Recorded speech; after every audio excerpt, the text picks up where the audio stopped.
کی آیات جو ہیں ان کا سٹارٹ کرتے ہیں. اللہ تعالیٰ ہمارے لیے آسانی پیدا فرمائے، آپ سب کے وقت میں برکت عطا فرمائے انشاءاللہ تعالیٰ. سورہ المائدہ آیا 67 سے لے کے انشاءاللہ تعالیٰ 77 تک ایم ہے، لیکن اللہ تعالیٰ اگر ہمت اور توفیق دی، اگر نہ ہو سکا تو جتنا ہو سکا اتنا کوشش کریں گے کہ ہم جو آج ان آیات کو کمپلیٹ کر لیں انشاءاللہ. اعوذ باللہ من الشیطان الرجیم. بسم اللہ الرحمن الرحیم. یا ایہا الرسول بلغ ما انزل الیک من ربک وَإِن لَّمْ تَفْعَلْ فَمَا بَلَغْتَ رِسَالَتَهُ وَاللَّهُ يَعْصِمُكَ مِنَ النَّاسِ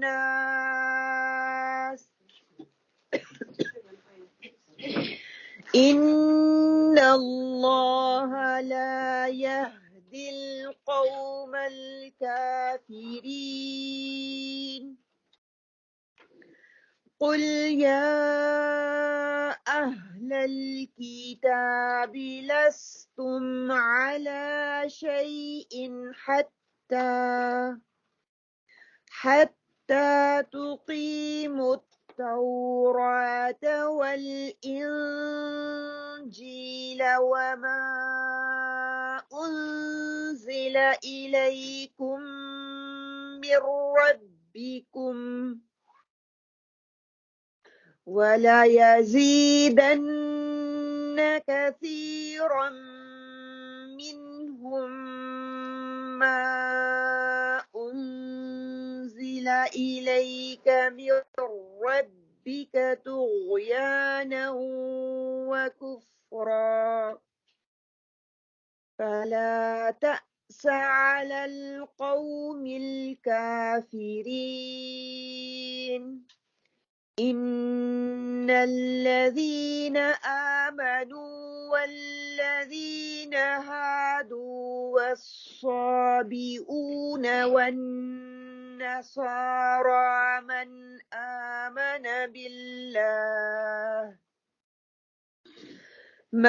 آمن بالله واليوم الآخر وعمل صالحا فلا خوف عليهم ولا هم يحزنون.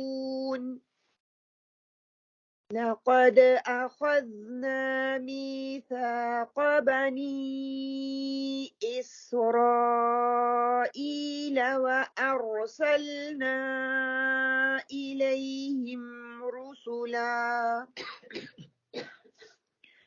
كلما جاءهم رسول بما لا تهوى أنفسهم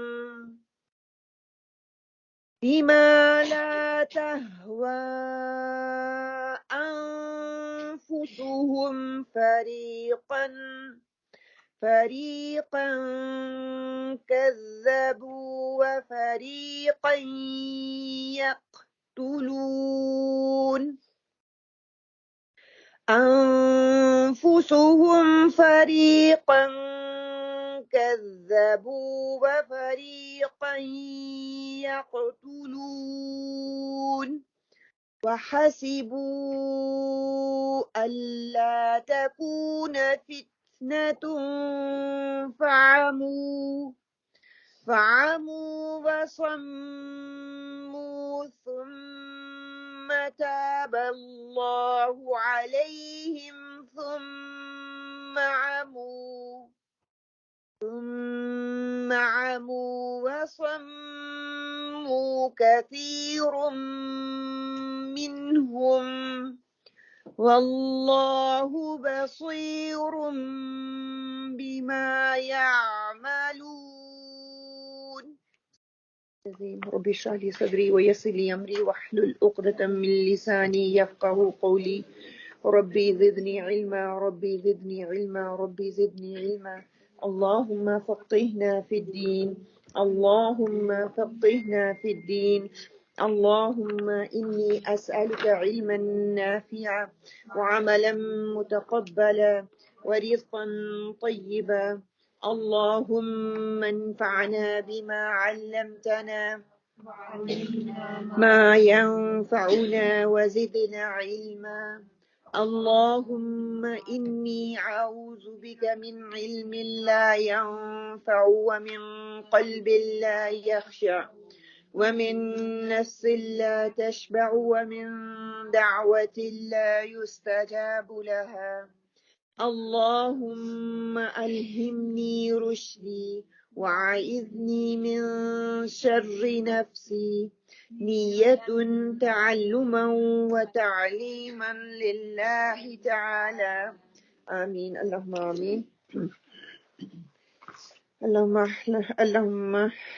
اللهم يسر ولا تعسر وتمم بالخير اللهم اهدني وسددني اللهم اهدني وسددني آمین اللهم آمین انشاءاللہ تعالی آیت 67 اس سے پہلے اگر آپ میں سے کوئی تھوڑا سا اپنا فیڈ بیک دینا چاہے چھٹیاں گزار کے ہم آئے ہیں سارا کچھ بھول بھال کے آ گئے یا کچھ یاد ہے کسی نے کوشش کی کچھ پڑھنے کرنے کی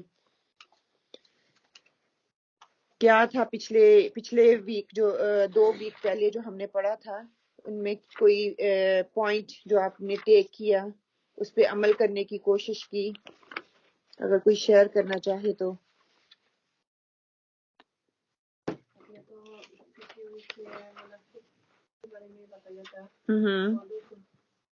مسلمان کے اندر آتی ہے اس کو اندر میں منافقی ہوتی ہے ساتھ میں بیٹھتی ہے اور دوسرے کا خوشی ہو جاتی ہے اس میں شامل ہوتی ہے بات اندر میں اس کا دکھا ہوتی ہے یہ منافق کا علامت ہے کہ کسی محفل میں بیٹھے ہوتے ہیں ان کے ساتھ فزیکلی ان کے ساتھ ہوتے ہیں لیکن دل ان کے ساتھ نہیں ہوتے دل میں کیا ہوتا ہے کہ دل میں ان کے تکلیف چل رہی ہوتی ہے مشکل میں ہوتی ہے دوگلا پن ہوتا ہے کہ یہ اتنا بندہ ترقی کیوں کر رہا ہے اتنا آگے کیوں بڑھ رہا ہے بظاہر دیکھنے میں وہ ہمارے ساتھ بیٹھا ہوا ہے ٹھیک ہے اوکے ایکسیلنٹ کوئی اور پوائنٹ کہ اللہ اور اللہ کے رسول کی جو اطاعت ہے اس کو لازم اللہ اور اللہ کے رسول کی اطاعت کو لازم پکڑو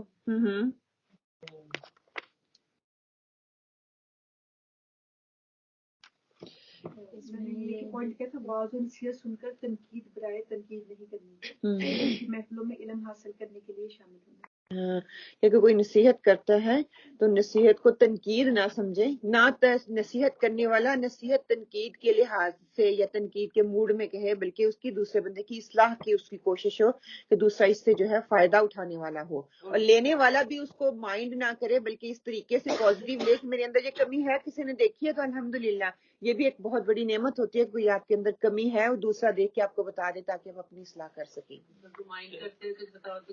جی اور یہود نصارہ کو دوست نہ بناؤ یہود اور نصارہ کلیئرلی بات ہے دلی دوست نہ بناؤ جو میں نے کیا تھا اس کے اوپر تھوڑا سا میں نے کام بھی کرنا الحمدللہ کی علامات ہیں جیسے نیکیوں کی رغبت کم ہو جانا اور غلط کاموں پہ جبلت و وجد کرنا حیا کا اٹھ جانا لازم موڑنا گناہ پڑی چاہیے یہ بھی تھا کہ جب آپ کی بچے نافرمانی کر رہے ہوتے ہیں تو غور فکر کرنے کی ضرورت ہے اللہ کی نافرمانی کر رہے ہیں تو اپنے اوپر ریفلیکٹ کریں کہ آپ کہاں غلط کام کر رہے ہیں اور اس غلط کام سے توبہ کی توفیق مانگیں کہ اللہ تعالیٰ مجھے سکھا دے آج بھی ہم پڑھیں گے کہ اللہ تعالیٰ ہماری جو کمیاں کوتاہیاں ہمارے اندر ہے ہم گناہوں میں ہماری رغبت ہے کئی دفعہ پتہ ہے کیا ہوتا ہے ہم اصلاح کرنا نہیں چاہتے ہم پھر اپنی کمزوریوں پہ بھی نہیں کرتے نا پھر دیکھتے نہیں کہ ہم کہتے ہیں ہم پرفیکٹ ہیں میرے اندر کوئی کمی کوتاہی ہے ہی نہیں کوئی غلطی ہے ہی نہیں لیکن اس کے باوجود اگر نیکیوں میں کمی آ رہی ہے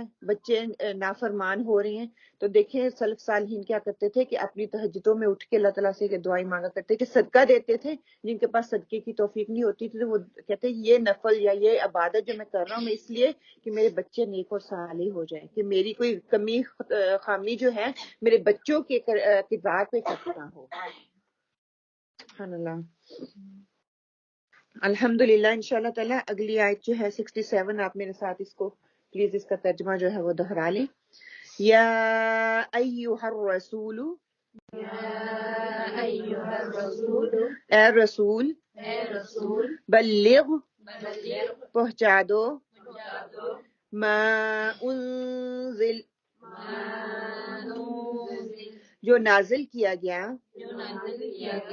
الیکا، تمہاری طرف، من، سے، ربک، تمہارا رب، و، اور، ان، اگر، لم تفعل، یہ نہ کیا، فما، تو نہیں، بلغت، آپ نے پہنچایا، رسالتہ، آپ نے پہنچایا اپنی رسالت کا جو بھی پیغام تھا نا اس کے حوالے سے. واللہ، اور اللہ، یعصمک، آپ کو بچا لے گا، من الناس، لوگوں سے، ان، اللہ، اللہ، لا یہدی، نہیں ہدایت دیتا، القوم الکافرین، کافر قوم کو. اب محاورہ ترجمہ کہ اے رسول صلی اللہ علیہ وآلہ وسلم، جو کچھ بھی آپ کی طرف آپ کے رب کی جانب سے نازل کیا گیا ہے یعنی کہ پہنچا دیجئے اس کو. اگر آپ نے ایسا نہ کیا تو آپ نے اللہ کی رسالت ادا نہیں کی، اور آپ کو اللہ تعالیٰ لوگوں سے بچا لے گا، بے شک اللہ تعالیٰ کافر کو ہدایت نہیں دیتا. یہاں پہ اللہ سبحانہ وتعالیٰ جو ہے یا ایھا الرسول کہہ کے آپ صلی اللہ علیہ وسلم کو تسلی دے رہے ہیں کہ یا جو ہے یا ندا کے لیے آیا، یا ایھا الرسول کہ اے رسول صلی اللہ علیہ وآلہ وسلم، بلغ ما انزل الیک من ربک، کہ آپ پہنچا دیں وہ چیز جو آپ کی طرف آپ کے رب کی جانب سے نازل کی گئی. وہ کیا چیز ہے؟ وہ قرآن پاک، اس کی تشریح اور آپ صلی اللہ علیہ وسلم کی احادیث اور اس کے پورے کا پورا ذخیرہ جو آپ صلی اللہ علیہ وسلم کو دیا گیا، اس میں وہ آ جاتا ہے. کہ یہاں پہ بلیغ کا لفظ جو استعمال ہوا ہے نا کہ تھوڑا تھوڑا کر کے ایسے پہنچایا جائے جیسے اس کو پہنچانے کا حق ہے، کہ قطرہ قطرہ کر کے، تھوڑا تھوڑا کر کے، جتنا آپ پہنچا سکتے تھوڑا تھوڑا تھوڑا کر کے دوسروں تک پہنچا دو. آپ صلی اللہ علیہ وسلم کا قول اور عمل جو ہے وہ اچھے سے ہم تک پہنچا دو، یعنی کہ حدیث ہی کا ذخیرہ اس میں آ جاتا ہے. پھر آپ صلی اللہ علیہ وسلم کو حکم دیا گیا وہ تمام چیزیں جن کا تعلق انسان کے عقیدے سے ہے، انسان کے عمل سے ہے، وہ لوگوں تک صحیح طریقے سے جو ہے وہ بیان کر دو، لوگوں تک وہ پہنچا دو. کہ اللہ سبحانہ تعالیٰ کی ذمہ داری تھی کہ اللہ سبحانہ تعالیٰ لوگوں تک جو پیغام ہے وہ پورے طریقے سے پہنچا دے. اس کا اللہ تعالیٰ نے انتظام کر دیا آپ صلی اللہ علیہ وسلم کو رسولوں اور پیغمبروں کو بھیج کے. پیغمبروں اور رسولوں کا کام تھا کہ وہ پیغام جو اللہ سبحانہ تعالیٰ نے دیا ہے وہ جو ہے وہ دوسروں تک پہنچا دے، اور انہوں نے وہ لوگوں تک پہنچا دیا. اب لوگوں اور بندوں کا، میرا اور آپ کا کام کیا ہے کہ اس پر عمل کریں، اور وہ جو مشن تھا وہ امت مسلمہ کا کام ہے کہ وہ اس مشن کو جو ہے وہ دوسروں تک جو ہے آگے پہنچائیں. حدیث کا مفہوم ہے کہ آپ صلی اللہ علیہ وسلم نے فرمایا جنت سے قریب کرنے والی اور دوزخ سے دور کرنے والی کوئی ایسی چیز نہیں جو میں نے تمہیں نہ بتائی ہو. میں نے ہر چیز تمہیں ٹھیک ٹھیک پہنچا دی ہے. ما انزل الیک، کہ یہی اس کا مفہوم لیا جاتا ہے کہ آپ صلی اللہ علیہ وسلم نے کوئی بھی چیز جو ہے چھپائی نہیں ہے، ہر ایک چیز جو ہے کھلی اور واضح طور پر ہمارے سامنے جو ہے وہ پیش کر دی ہے. آگے اللہ سبحانہ وتعالیٰ فرماتے ہیں وَإِن لَّمْ تَفْعَلْ، اگر آپ نے ایسا نہ کیا، تمام احکام جو ہے لوگوں تک نہ پہنچائے، فَمَا بَلَّغْتَ رِسَالَتَهُ، تو آپ نے اپنی رسالت کو نہیں پہنچایا. گویا کہ آپ نے اپنی رسالت کا حق ادا کیا ہی نہیں. اگر آپ نے یہ پیغام جو ہے اللہ تعالیٰ نے آپ کو دیا ہے، کتاب جو دی ہے، رسالت جو دی ہے، وہ اس کا پیغام آپ نے صحیح طریقے سے لوگوں تک نہیں پہنچایا. امام بیضوی جو ہے وہ کہتے ہیں کہ احکام الہی میں اگر کسی ایک چیز کو بھی آگے نہ پہنچایا تو گویا سب باتوں کو ترک کر دیا، کہ کسی ایک حکم کو چھپانا تمام احکامات کو چھپانا ہے. بالکل ایسے ہی جیسے کہتے ہیں نا کہ کوئی انسان نماز پڑھتا ہے، نماز پڑھنے میں اگر وہ کوئی ایک چیز چھوڑ دیتا ہے، مطلب 4 فرض میں ظہر کے پڑھ رہی ہوں، میں 3 پڑھ لوں، پڑھی تو نماز ہی ہے نا، تو وہ کیا قبول ہو جائے گی؟ نہیں ہوگی، میں جو پڑھی ہے وہ بھی ضائع ہو جائے گی۔ اسی طرح یہ قرآن کے احکامات ہے، اگر میں ایک لے لیتی ہوں اور دوسرے کو چھوڑ دیتی ہوں، اگر آپ صلی اللہ علیہ وسلم نے زندگی کے ہر معاملے میں جو بھی پیش آنے والا ہر چیز کو تفصیل سے ہمارے سامنے رکھ دیا آرڈر میں، ٹھیک ہے، کب کیا کرنا ہے، سوتے وقت، کھاتے وقت، جاگتے وقت، معاملات کرتے وقت، ہر چیز کا جو ہے ہمیں اس کی ترتیب ملتی ہے کہ کس طرح سے کرنا ہے۔ اگر وہ یہ کرتے کہ اچھا سونے کی دعائیں ہمیں بتاتی نا، ہمیں جاگنے کی بتا دیتے، ٹھیک ہے، یا پھر یہ ہمیں کہتے ہیں کہ اس محفل میں جانا ہے، اس میں نہیں جانا، اس میں جانے کا یہ طریقہ ہے، دوسرے میں کا بتاتے نہیں، حج جیسے کرنا ہے، زکوٰۃ کا طریقہ ہی نہ بتاتے، تو یہ کمپلیٹ میسج نہ ہوتا۔ ہم زندگی کے کسی بھی جگہ پہ دیکھیں، کسی بھی موقع پہ دیکھیں، آپ صلی اللہ علیہ وسلم نے ہر چیز کر کے عملاً ہمارے تک پہنچا دی۔ کوئی ایسا معاملہ نہیں ہے، کوئی ایسی پرابلم نہیں ہے جس کا حل نہیں بتایا یا کر کے نہیں بتایا یا وہ اس مشکل سے گزرے نہ ہو، کہ اسی لیے رسولوں کے بھیجنے کا مقصد ہی یہ ہوتا ہے کہ وہ اپنی عمل سے کر کے دوسروں کو بتا دے، کہ وہ صرف کہنے والے نہیں ہوتے بلکہ وہ عمل کر کے دکھانے والے ہوتے ہیں۔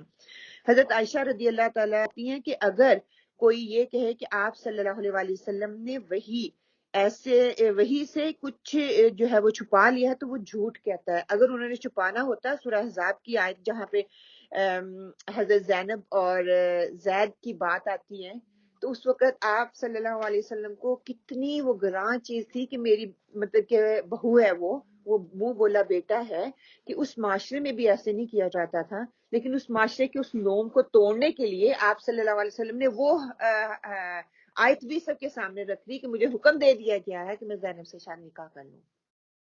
وہ آسان کام نہیں تھا کہ سارے کا سارا معاشرہ جو ہے اٹھ کے کھڑا ہو گیا آپ کے خلاف، لیکن آپ نے پھر بھی اگر چھپانا ہوتا تو آرام سے چپ کر کے چھپا لیتے کہ میں تکلیف سے نہ گزرتا، لیکن کیونکہ وہ رسالت میں مبعوث تھے، انہوں نے اللہ کا پیغام صحیح پہنچانا تھا، تو انہوں نے کوئی چیز ہم سے نہیں چھپائی۔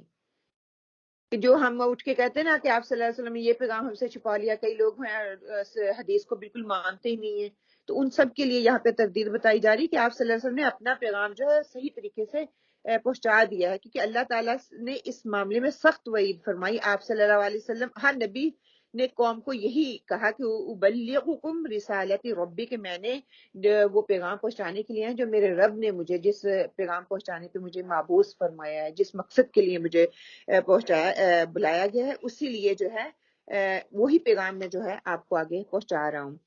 کہتے ہیں کہ حضرت ابوبکر صدیق رضی اللہ تعالیٰ عنہ کہتے ہیں کہ آپ نے حجۃ الوداع کے موقع پر تمام مسلمانوں کو حکم دیا، تم سب سن لو، تم میں جو موجود ہے وہ ان کو بتا دے اور جو موجود نہیں ہے، کیونکہ غیر حاضر موجود کو ایسے خبر دے اس کو اس بات کو زیادہ یاد رکھنے والا ہو، کہ جو ہے وہ اس بات کو سن لیں، اور جو نہیں ہے وہ جو ہے ان کو بتا دے، ہو سکتا ہے وہ جو بتانے والا ہے جو سننے والا اس سے زیادہ عمل کرنے والا ہو۔ کہ ہو سکتا ہے ہم ایسے ہی ہوتے ہیں نا، پاسو، کئی دفعہ لسنر ہوتے ہیں، سن لیا، سننے کے بعد پھر یہ حکم بھی دے دیا کہ دوسرے کو بتا جاؤ، ہو سکتا ہے وہ جو سننے والا ہے نا تم سے بات، وہ تم سے زیادہ عمل کرنے والا ہو، وہ زیادہ دوسروں تک پہنچانے والا ہو۔ تو یہاں پہ یہ بھی ترغیب ملتی ہے جو بات سن لو اس کو فوراً دوسروں تک پہنچا دو، کیونکہ ہم کئی بار بھول بھی جاتے ہیں، بھول جاتے ہیں، ہم یہاں سے نکلتے ہی باہر واک کرتے ہیں، آپ کو آدھی سے زیادہ کلاس تو بھول جائے گی، کوئی ایک چیز جو آپ کو پن پوائنٹ ہوگی وہ آپ کو یاد رہے گی، باقی ساری چیزیں بھول جائیں گی۔ تو ابھی سے یہ ارادہ کر لیں، ابھی سے یہ تہیہ کر لیں کہ انشاءاللہ تعالیٰ، کیونکہ اللہ نے اس کا انتظام کر دیا، نبیوں کو بھیج دیا، کتاب کو بھیج دیا، آپ صلی اللہ علیہ وسلم نے اپنا رسالت کا حق ادا کر دیا، اب میں نے اور آپ نے اس پہ عمل کرنا ہے، اور کیا ہے کہ امت مسلمہ ہونے کے ناطے اس پیغام کو دوسروں تک ہم نے پہنچانا ہے۔ مسلم کی حدیث میں آتا ہے کہ آپ صلی اللہ علیہ وسلم نے فرمایا وَأَنْتُمْ تُسْأَلُونَ عنی، تم سے میرے بارے میں قیامت کے روز پوچھا جائے گا، فَمَاذَا أَنْتُمْ قَائِلُونَ، تو بتاؤ تم کیا جواب دو گے؟ صحابہ نے عرض کیا، قالوا نشہد انک قد بلغت وادیت ونصحت، کہ حضور پاک صلی اللہ علیہ وسلم آپ نے امانت پورے طریقے سے ادا کر دی، پیغام خداوندی کو پورے طریقے سے پہنچا دیا اور امت کی خیر خواہی کا حق ادا کر دیا۔ یہ 3 الفاظ آپ نے فرمائے، اس کے بعد آپ نے 3 بار آسمان کی طرف انگلی اٹھاتے ہوئے یہ الفاظ کہے، اللہم اشہد، اللہم اشہد، اللہم اشہد، کہ اے اللہ گواہ ہو جا، اے اللہ گواہ ہو جا، اے اللہ گواہ ہو جا کہ مجھے جو فرض دیا گیا تھا، جس منصب پہ مجھے فائز کیا گیا تھا، اس کا حق جو ہے میں نے پہنچا دیا، اور اس کی جو شہادت ہے اس وقت صحابہ کرام نے دی۔ اور اسی چیز کی جو ہے قرآن کس طرح سے اس کی تشریح کرتا ہے کہ اللہ تعالیٰ نے آپ کو پابند کر دیا، کیسے؟ لِتُبَيِّنَ لِلنَّاسِ، کہ آپ لوگوں پر واضح کر دیں، مَا نُزِّلَ عَلَيْهِمْ، کہ جو اللہ تعالیٰ نے نازل کیا ہے وہ لوگوں پر کھول کھول کے بیان کر دیں۔ سورہ نحل میں آتا ہے۔ آپ صلی اللہ علیہ وسلم نے اپنے فرضوی منصبی جو ہے ان کو احسن طریقے سے جو ہے وہ انجام دیا۔ قرآن کی کے الفاظ ہی ہیں کہ اللہ تعالیٰ فرماتے ہیں وَإِنَّهُ لَحَافِظٌ، کہ قرآن کی حفاظت میں کرنے والا ہوں، کہ اس کی حفاظت جو ہے میں نے اپنے ذمہ لی ہے، قرآن کی حفاظت میں کروں گا۔ ثُمَّ إِنَّ عَلَيْنَا بیانہ، کہ اس کا بیان ہمارے ذمہ ہے۔ یہ کام آپ نے اپنی نبی کی زبان سے کروایا، اور یہی نبی کی فرض منصبی کی ادائیگی کا جو ہے انہوں نے کر کے اس کا حق ادا کیا، کہ قرآن کے الفاظ کا اتارنا، اس کو محفوظ کر لینا، یہ اللہ تعالیٰ کی ذمہ داری ہے، اور ان کے الفاظ پہ عمل کر کے جو دکھانا ہے، جو طریقہ ہے، وہ آپ صلی اللہ علیہ وسلم کی حدیث کہلاتا ہے، وہ آپ صلی اللہ علیہ وسلم نے کر کے دکھایا۔ اس میں کوئی شک نہیں ہے کہ پیغمبر کے ذمے جو پیغام کو ہوتا ہے پہنچا دینا ہوتا ہے، اور پیغمبروں کے وارثوں کے ذمے ہوتا ہے، یعنی کہ جن کو ہم اخبار کہتے ہیں، رہبان کہتے ہیں نا، کہ دیندار لوگ جن کو کہتے ہیں، ان کا کام ہے اس پیغام کو دوسروں تک پہنچا دینا۔ اگر وہی اس کام کو نہیں پہنچائیں گے، اپنی ذمہ داری کو نہیں سمجھیں گے، اپنی فرض کو، کہ آپ صلی اللہ علیہ وسلم کی جو فرض بے منصبی ہے اس کو کسی نہ کسی نے تو لے کے جانا ہی ہے نا۔ جو حدیث میں نے آپ کے سامنے ابو بکر کی پڑھی ہے، اس میں یہی آتا ہے نا کہ پہنچا دو، کہ یہ نہیں کہ سن لیا تو بس ختم۔ اگر اس وقت صحابہ کرام سن کے بیٹھ گئے تھے کیا؟ جب آپ صلی اللہ علیہ وسلم فوت ہو گئے تو وہ بیٹھ گئے تھے؟ سارے صحابی جو ہیں ان کے اگر دیکھیں وفات دوسرے ملکوں میں جا ہاں، کہ وہ انہوں نے یہ نہیں کہا کہ آپ صلی اللہ علیہ وسلم سے محبت کرتی ہیں، انہی کے گن گاتے ہیں نا، ہم نے اس جگہ سے تو ہلنا ہی نہیں ہے، ہم ہوتے تو ہم کہتے اتنی محبت کے عقیدے کرتے وہیں پہ رہ جاتے۔ انہوں نے کیا کیا؟ وہ دنیا میں پھیل گیا، کونے کونے میں نکل گئے، تبھی تو دنیا ہم تک یہ پیغام پہنچا ہے۔ اگر وہ وہی اللہ کی، آپ صلی اللہ علیہ وسلم کی محبت میں وہیں بیٹھے رہتے، کچھ نہ کرتے، تو یہ پیغام اس طرح تو نہ ہمارے تک پہنچتا۔ پھر آگے اللہ تعالیٰ کیا کہتے ہیں؟ وَاللَّهُ يَعْصِمُكَ مِنَ النَّاسِ، اللہ تعالیٰ آپ کو لوگوں سے بچائے گا، وہ آپ کو ہلاک نہیں کر سکتے۔ کہ سبحان اللہ، حدیث میں آتا ہے کہ ابتدائی اسلام کے زمانے میں آپ پر ایمان لانے والے قلیل تعداد میں ہی لوگ موجود تھے، جبکہ دشمنوں کی اکثریت جو تھی اس وقت موجود تھی۔ ایک روز آپ نے صحابہ کرام سے فرمایا لیتا رجالا صالحا یا حسنی لیلی، کاش میرے صحابہ میں سے کوئی ہوتا جو میری حفاظت کے لیے پہرا دیتا۔ آپ نے ابھی یہ بات زبان سے نکالی ہی تھی کہ ادھر سے حضرت سعد بن ابی وقاص رضی اللہ ہتھیار باندھ کر جو ہے وہ آپ کی خدمت میں حاضر ہو گئے۔ حضرت سعد جو ہے رضی اللہ عشرہ مبشرہ میں سے ہیں، اور 7ویں نمبر پر ایمان لانے والے لوگوں میں شامل ہیں۔ آپ برادری میں آپ صلی اللہ علیہ وسلم کے ماموں ہوتے ہیں۔ عرض کیا آپ صلی اللہ علیہ وسلم نے حضرت سعد سے فرمایا کیسے آنا ہوا؟ عرض کیا میرے دل میں یہ بات آئی کہ دین کے دشمن چاروں طرف موجود ہیں، لہٰذا بہتر ہے کہ میں آپ کے گھر پہ پہرا دوں۔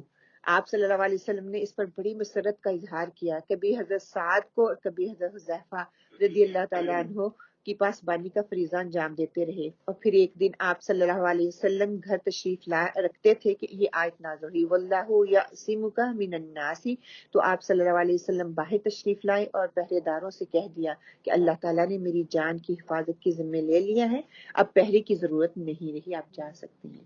کہ نبی نے دل میں سوچا، حسرت کا اظہار کیا، ابھی سوچ ہی رہے تھے تو اللہ تعالیٰ نے اسی وقت دیکھیں حضرت سعد کے دل میں ڈال دیا، وہ وہاں پہ پہنچ گئے۔ کہتے ہیں کہ دنیا گواہ ہے، دنیا میں شاید ہی کسی پہ اتنے جو ہے جان لیوا حملے ہوئے جو آپ صلی اللہ علیہ وسلم پہ ہوئے ہیں، اور 17 تو کہتے ریکارڈڈ ہیں کہ پوری کوشش کی گئی کہ آپ کو مار دیا جائے، لیکن اللہ تعالیٰ نے آپ کو آپ کی حفاظت کا ذمہ لیا تھا.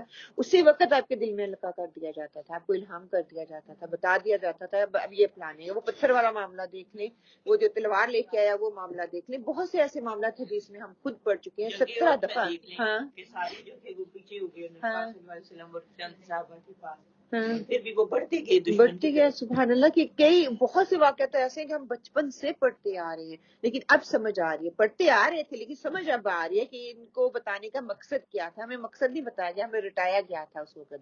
لیکن سبحان اللہ کہ آپ دیکھ لیں کہ آپ صلی اللہ علیہ وسلم کی جو ذمہ داری, اللہ تعالیٰ نے کہا کہ آپ پیغام پہنچاتے رہیں. اگر ہم یہ کام نہیں کریں گے تو اللہ تعالیٰ جو ہے وہ دوسری, ہم نے پیچھے پڑھا نا, دوسرے لوگوں کو لے آئے گا. اللہ کے دین کا کام تو رکے گا نہیں. اس میں وہی تتاری ہاں وہی مسلمانوں کی کیسے دیکھو انہوں نے پھر اسلام قبول کہ جہاں پہ اندھیرا ہوتا ہے وہیں سے لائٹ پھوٹتی ہے, وہیں سے کرن پھوٹتی ہے, اور وہیں سے ساری دنیا میں اسلام پھیلتا ہے. اس وقت کتنی تعریفی تھی جب آپ صلی اللہ علیہ وسلم آئے, اور وہ پیغام کس طرح دنیا میں پھیلا. آج بھی ہم اسی تاریخی میں بیٹھے ہوئے ہیں. کوئی نہ کوئی ضرور اٹھے گا, اللہ کے دین کا پیغام جو رکے گا نہیں, کوئی نہ کوئی ضرور اٹھے گا جو اپنی شمع جلاتا رہے گا, لیکن اس شمع کو جلانے والوں میں اللہ تعالیٰ ہمیں شامل کر لے. شاید ہم شمع جلانے والے نہ ہوں لیکن ان کا ساتھ دینے والے بن جائیں, ان کو ہمت دینے والے بن جائیں. کہ ہم نے دیکھا اللہ تعالیٰ ان قوموں کو تہس نہس کر دیتا ہے, نئی قوم آ جاتی ہے. اللہ کے لیے تو کوئی مشکل نہیں ہے. ہم تو خوش قسمت ہیں, ہمیں یہ کہا جا رہا ہے کہ اس کام کے لیے اٹھو اور آگے نکلو اور کرو اس کام کو. ہم پیچھے ہٹیں گے, ہم دنیاوی کاموں میں پھنسے رہیں گے, تو یہ آپ کی اپنی چوائس ہے. اللہ نے عقل دے دی ہے, اللہ نے فیصلے کا اختیار دے دیا ہے, اللہ نے 24 گھنٹے دے دیے. اب اس کی تقسیم کیسے کرنی ہے یہ مجھ پہ چھوڑ دیا ہے. میں نے گھر کے کاموں میں ہی سارا کام نکال دینا ہے, گھر کی صفائی میں لگا دینا ہے, بچوں کے آگے پیچھے یا میاں کے آگے پیچھے لگا دینا ہے, یا تھوڑا سا حصہ اپنا ڈالنا ہے. چل میں ڈال نہیں سکتی, آ کے اس محفل کا حصہ بن جائیں. کہ دیکھیے کہتے ہیں نا کہ خربوزے کو دیکھ کے خربوزہ رنگ پکڑتا ہے, کبھی نہ کبھی وہ اثر ضرور کر جائے گا. اور اگر میں گھر پہ ہی رہوں گی, کرتے رہو دنیا کے کام, ختم. کیا آپ کے اپنے پیچھے کیا چھوڑ کے جا رہے ہو, کیا لیگیسی چھوڑ کے جا رہی ہیں. دیکھیے ہم بہت بڑے بڑے امیر آئے, انہوں نے بہت دولتیں کمائی, اپنی لیگیسی وہ کیا چھوڑ کے گئے, دولت نے ان کو فائدہ دیا. آگے جب اللہ قبر میں جواب دہی کرنی ہے, اللہ کے آگے حاضر ہونا ہے, تو یہ دولت اس وقت کام آئے گی. قرآن کی سیدھی واضح آیات ہے کہ اس وقت کوئی سفارش قبول نہیں ہوگی, کوئی دولت کام نہیں آئے گی. کام وہی عمل آئے گا جو مہلت اللہ تعالیٰ نے ہمیں دے دی دنیا میں رہتے ہوئے, کہ کہاں پہ میں اپنا کیا کردار ادا کر کے گئی ہوں, میں کیا آثار چھوڑ رہی ہوں, اور کیا اگلے بینک میں جمع کروا رہی ہوں. اللہ تعالیٰ نے دنیا میں بھی, اللہ تعالیٰ کہتے ہیں نا کہ جنت میں بھی آپ کا گھر ہے, دوزخ میں بھی ہے. کس گھر کو میں بھر رہی ہوں, دوزخ کو یا جنت کو.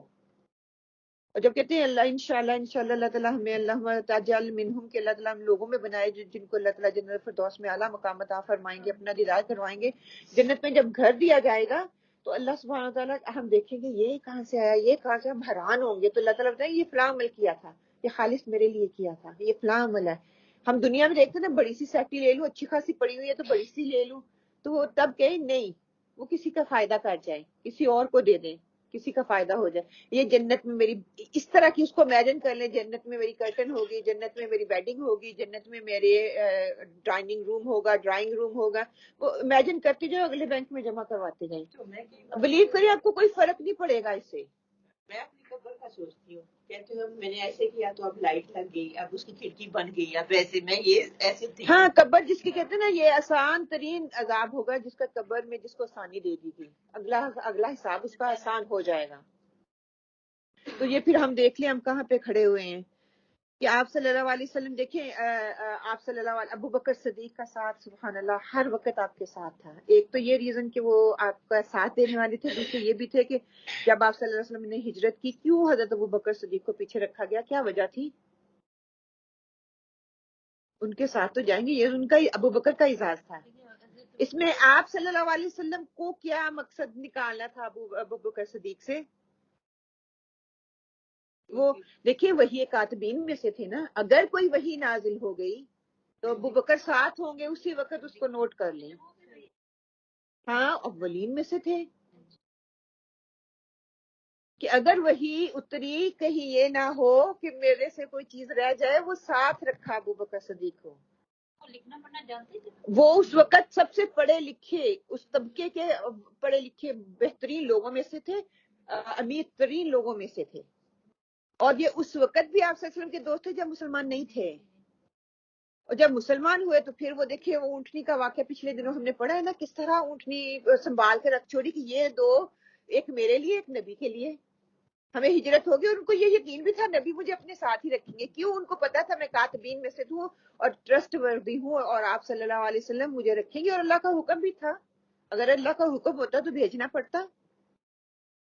اور پھر یہ کہہ رہے ہیں کہ آپ صلی اللہ علیہ وسلم نے پورا پیغام جو ہے ہم تک صحیح طریقے سے نہیں پہنچایا. اللہ تعالیٰ کہہ رہے ہیں کہ آپ اللہ اس پیغام پہنچائیں، یہ آپ کو تکلیف پہنچانا چاہ رہے ہیں، آپ کو نقصان پہنچانا چاہ رہے ہیں، یہ آپ کو نقصان نہیں پہنچا سکیں گے، بلکہ اللہ تعالیٰ نے اس کی ذمہ داری لی ہے. اللہ تعالیٰ نے قرآن کی ذمہ داری بھی لی ہے، اور آپ اپنا پیغام پہنچاتے جائیں تو آپ کی ذمہ داری بھی لی ہے. اب یہاں پہ پھر میرے اور آپ کے لیے کیا نکلتا ہے، کیا سبق نکلتا ہے یہاں پہ کہ جو جی کہ یہی ہے کہ اللہ تعالیٰ نے ہمارے بھی ذمہ داریاں لی ہوئی ہیں، مگر ہم نے خود اپنے اوپر مسلط کر کے تو بیٹھ گئے ہیں کہ اللہ کا پیغام چھوڑ دیا، تو وہ کام ہم نے اپنے سپرد کر لیے جو کہ اللہ نے اپنے سپرد کیے ہوئے ہیں. کہ جیسے رزق کا ہے کہ اللہ تعالیٰ کہتے ہیں کہ رزق میں نے اپنی عبادت کے لیے تمہیں پیدا کیا ہے، تو رزق کی ذمہ داری میری ہے. تو ہم کس کو سمجھتے ہیں؟ میں کماؤں گا تو میں کھاؤں گا. اس میں یہ جو سبق ہے یہ ہمارے لیے یہ ہے کہ ہمیں بھی دین کے لیے ہم نکلیں گے، پریشانیاں آئیں گی تو ہم بھروسہ اللہ پر کریں گے. ہاں اللہ ساتھ دیں گے، وہ ساتھ دیں گے اور ہماری مشکل آسان ہوگی. اور ہوتی بھی ہے، ہوتی ہے. مشکل تو آئے گی، اللہ تعالیٰ ٹھوک بجا کے دیکھیں گے، مشکل آئے گی، لیکن اس مشکل کو اگر میرا توکل اللہ پہ ہوا تو مشکل سے نبٹنا آسان ہو جاتا ہے. آپ کو پتہ نہیں چلتا، جیسے مکھن سے کہتے ہیں نا، ملائی سے وہ مکھی نکال کے ہم پھینکتے ہیں، وہ والا حساب ہو آرام سے چپکے سے. اور یقین کریں آپ، ایک وقت ایسا ہوتا ہے کہ ایسا آندھی طوفان چل رہا ہوتا ہے، آپ کو پتہ نہیں اب کیا ہونے والا ہے، اور اگلے ہی سیکنڈ وہ چیز آپ کو اتنی لگتا ہے کہ مجھ سے وہ آپ کو فیل نہیں ہوتی میں اتنی مشکل سے گزر چکی ہوں اور یہ اتنا کام آسان ہو گیا، آپ کو لگتا نہیں یہ ہمیشہ سے ایسے آسان ہی تھا. اور بہت سے ایسے وقتاً آئیں گے، اور وہ کہتے ہیں نا کہ اوبیسلی ہم خواتین ہیں، ہمیں زیادہ جھٹکے اپنے گھر والوں کی طرف سے لگیں گے. جب بھی ہم کوئی ڈیسیژن بنائیں گے کچھ کرنے کا، کلاس میں آنے کے سب سے پہلے میں کہوں گی تو کوئی نہ کوئی مشکل آ جائے گی، کوئی نہ کوئی رکاوٹ آ جائے گی. قرآن بیٹھ کے پڑھنے کے لیے میں بیٹھوں گی تو ابھی نہیں، اچھا یہ کام کر لوں. اگر آپ قرآن پہلے پڑھ لوں گے تو وہ کام دیکھنا ایسے ہو جائے گا، پتہ ہی نہیں چلے گا. اگر آپ نے یہ کہہ دیا کہ قرآن کو پیچھے کر دیا، وہ کام کو آگے کر دیا، یقین کریں سارا دن کرتے رہیں گے، اس کام میں برکت نہیں پڑنے والی، ختم نہیں ہوگا نا، ختم نہیں ہوگا.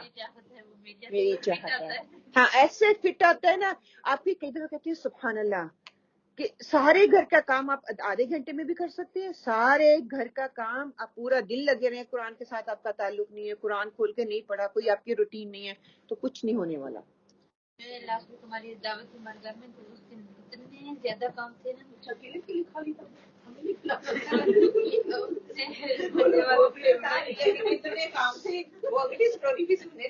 تو میں نے سوچا میں پہلے صبح اٹھ کے نہ آرام سے میں نے جو بھی کام کرتی تھی ذکر اذکار قرآن پڑھنا، میں نے کہا جو بھی ہوگا میں بعد میں شروع کروں گی. آپ یقین کریں اس دن میں نے اتنے کام کیے، وہ سارا میں نے پڑھ کے میں نے شروع کیا.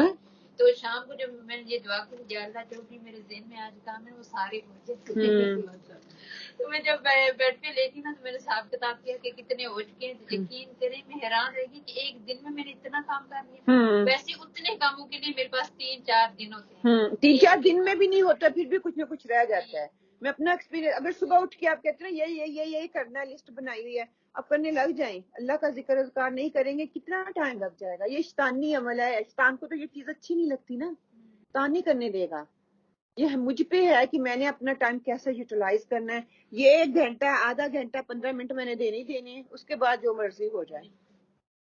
اور پھر اللہ تعالیٰ اسی میں برکت ڈال دیتے ہیں. یہ نا کہ جب ہم دین سیکھتے ہیں نا، جیسے آپ نے کہا کہ ہمارے لیے کیا سبق ہے اس میں، تو میرے خیال میں جو ہے نا وہ یہ کہ ہم دین سیکھتے تو اللہ ہماری رہنمائی کرتا ہے نا، اللہ ہمیں گائیڈ کرتا ہے، ہمیں سمجھ دیتا ہے اس چیز کی. پھر ہم پہ ایک فرض آتا ہے نا کہ ہم دوسروں کی رہنمائی کریں، ذمہ داری لے نا.